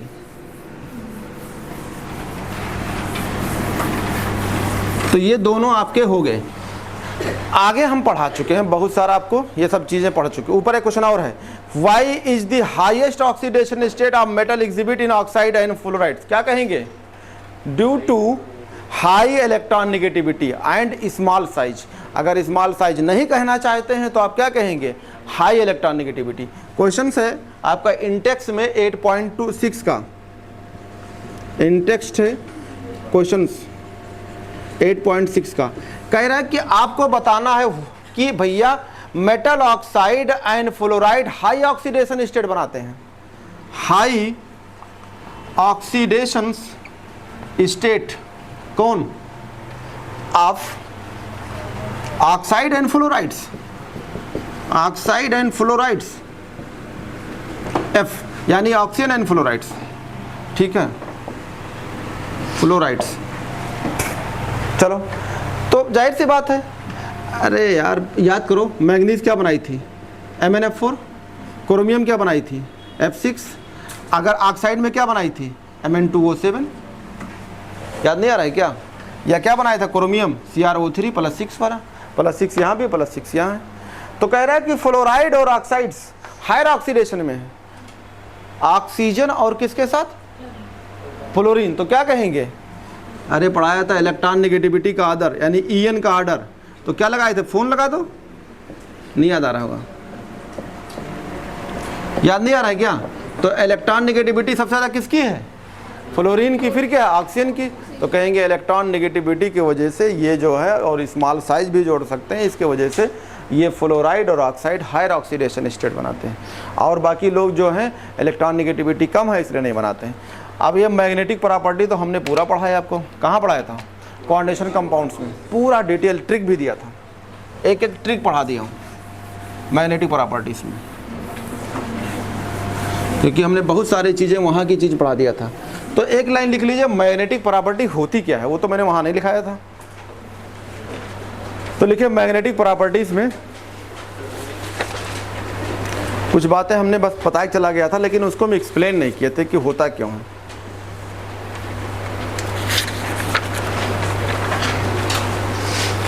तो लिखिए मैग्नेटिक प्रॉपर्टी में पहला लाइन लिखिए, magnetic properties.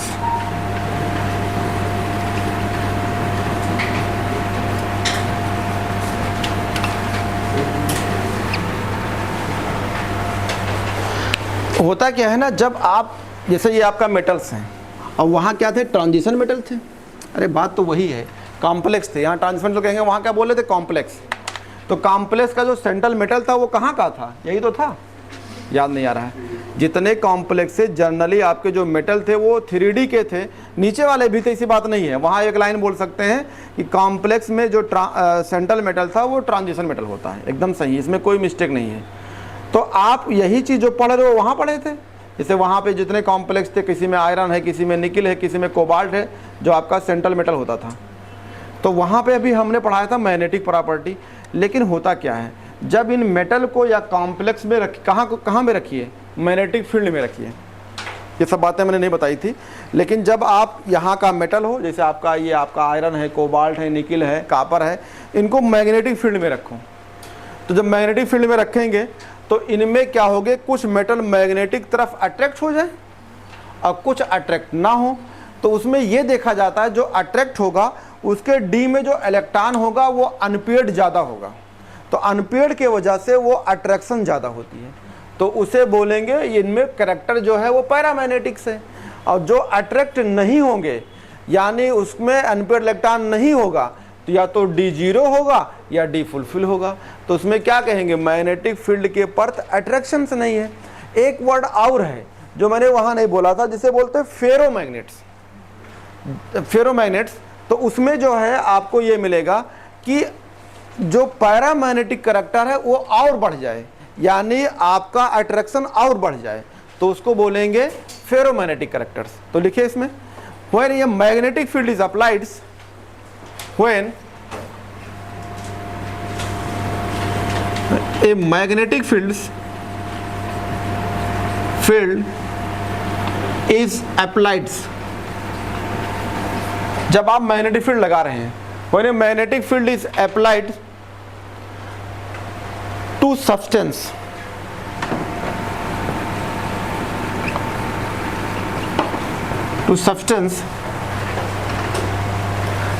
mainly two type of magnetic behavior are observed, काम लगा लिख लो, mainly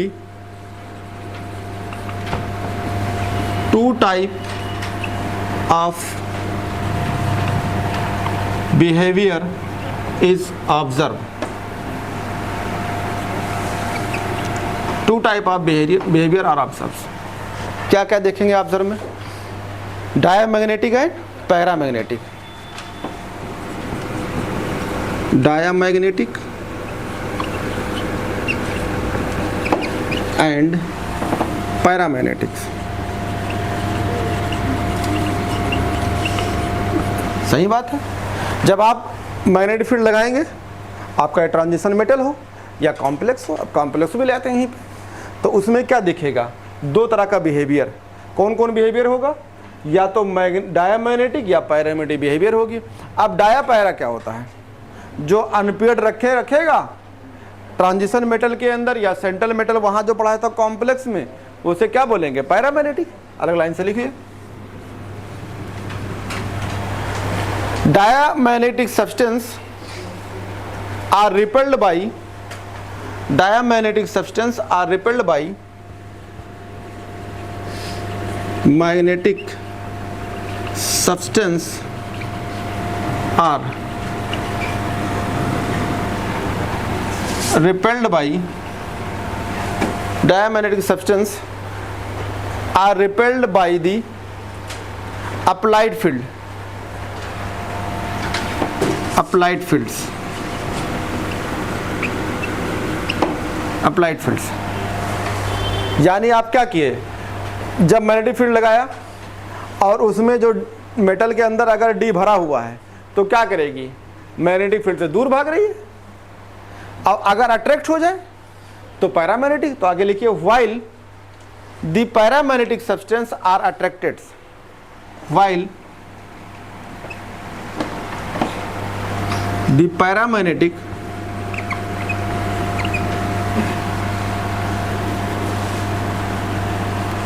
पैरामैग्नेटिक सब्सटेंस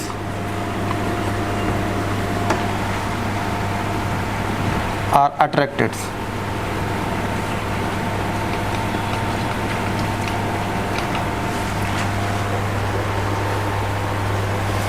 क्लियर हो गया, मैग्नेटिक फील्ड लगाएंगे, जो ट्रांजिशन मेटल होगा अगर रिपेल कर रहा है उसे दूर भा रहा है मैग्नेटिक फील्ड से तो उसमें डायामैग्नेटिक कैरेक्टर होगी, अगर उसके तरफ जा रहा है अट्रैक्ट हो रहा है तो पैरामैग्नेटिक हो जाएगी।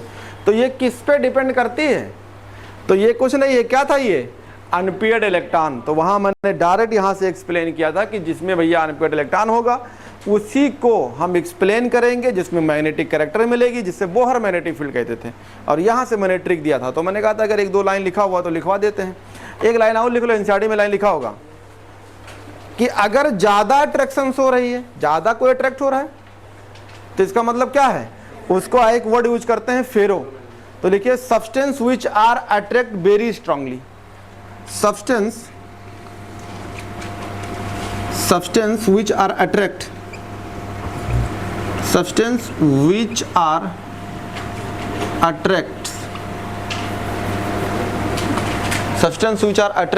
very strongly.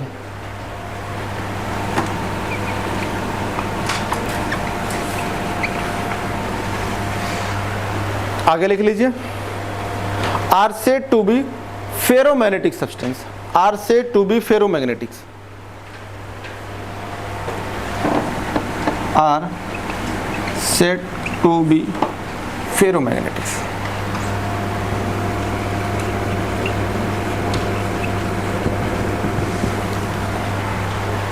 तो ज़्यादा अट्रैक्शन होगी तो उसे हम फेरोमैग्नेटिक कहेंगे। ब्रैकेट में लिख लो, जेई मेंस में सवाल आया था, 2016 का सवाल था। फेरोमैग्नेटिक अगर देखा जाए तो कहाँ मिलेगी?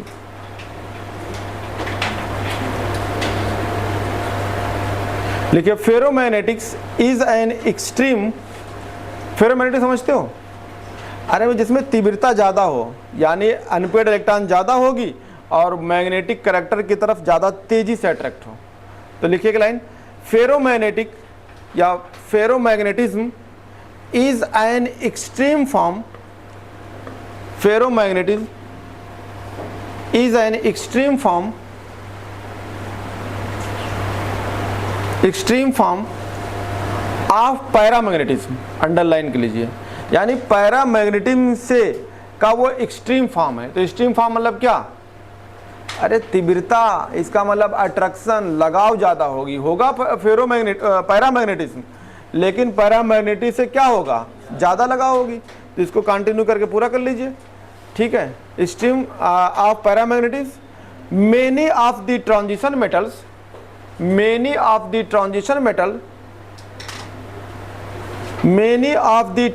Metals are paramagnetism.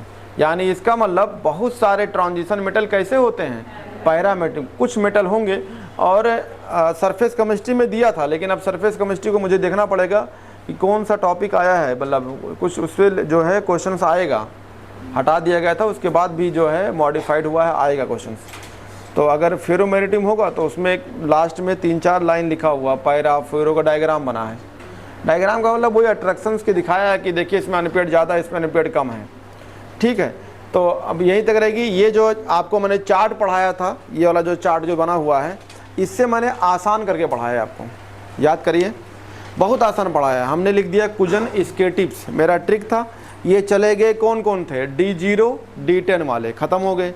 फिर हमने आपको जो है आपको n बराबर 1, n बराबर 2, n बराबर 3, n बराबर 4, n बराबर 5 अनपेड इलेक्ट्रॉन था। फार्मूला होता है म्यू इक्वल टू √n+2। हमने कहा था फार्मूला रखने जरूरत नहीं है, जितना अनपेड इलेक्ट्रॉन है उसके आगे पॉइंट करके लगा देना, 1.1, 1.8 ऐसे करके। लेकिन यहाँ पे जो है हम कल पढ़ाएंगे, इसमें लिखा हुआ आप कैलकुलेटेड एंड ऑब्जर्व, लिखा ना 2 बातें। जब मैंने आपको सॉल्यूशन पढ़ाया था तो वहाँ पे भी मैंने पढ़ाया था, वांट ऑफ फैक्टर्स में निकाल के दिखा रहे थे और एक कैलकुलेटेड था, याद करिए। तो निकालने वाला ये हमारे बगल में है जो आपको मैच करेगा, और ऑब्जर्व का मतलब होता है अनुमान है कि नहीं। जैसे मान लो अब इलेक्शन आता है, अनुमान है इनका सीट 2 से 5 आएगी या 0 से 4 रहेगी, देखा होगा। तो ये सब क्या है? अनुमान। और जब पोलिंग होके सामने गिरता है वो क्या रहता है? कैलकुलेटेड। तो यही चीज़ें हैं। पड़ोसी में ऑब्जर्व लिखा हुआ, तो घबराइएगा नहीं, इसके बीच का रेंज होता है। तो ऑब्जर्व समझ में आ गया होगा कि भैया ऐसे होता है, देखा होगा। ऐसे वाला आपका नंबर कितना आ जाएगा नीट में, तो आप अनुमान लगाए होते हैं 200 से लेके 250 तो आ ही जाएगा इस बार। अगली साल 250 से 350 निपटा देंगे, फिर 350 से लेकर फिर ऐसा निपटाते हैं। अरे अगर ऐसे निपटाओगे ना तो निपट जाओगे, क्योंकि आपको जल्दी से एनसीईआरटी याद करो, फन से क्रॉस करो, क्योंकि कुछ बाहर वार से नहीं आता है। तो ये सोच बदलो, नहीं तो ही निपटते रहोगे, ठीक है। बदलना नहीं है तो पढ़े रहोगे ही। अब बैग काम घूमा करते हैं, उन्हें खुद नहीं पता होता है कि हम पढ़ते कहाँ, सिलेक्शन होगा कि नहीं होगा, मालूम ही नहीं होता है, क्योंकि उन्हें पता नहीं सवाल कहाँ से आता है। और कोई बताइए कौन पढ़ाएगा? ये हम डी ब्लॉक पढ़ा रहे हैं, आज कम से कम 6-7 लेक्चर ज़्यादा हो गया। कौन माइक लाल पढ़ाएगा इतना घुस घुस के? कहेगा कि भैया हम 2 लेक्चर में निपटा दो, 3 कोई पढ़ाते नहीं है, कहता है भैया स्लाइड में दिखा देते हैं, जब घर पढ़ लेना। अब इतनी इंपॉर्टेंट चैप्टर को जब तुम घर पढ़ लेना तो क्या करोगे। तो इसीलिए हम बहुत पीछे हैं लाइफ में, क्योंकि हम बेवकूफ़ बनते हैं। हम सबसे ज़्यादा जो है बाबा के पास जाते हैं और बाबा लोग हमें लूट लेते हैं। मेन चैप्टर नहीं पढ़ाएंगे यार, थर्मोडायनेमिक्स हो गया, इलेक्ट्रोकेमिस्ट्री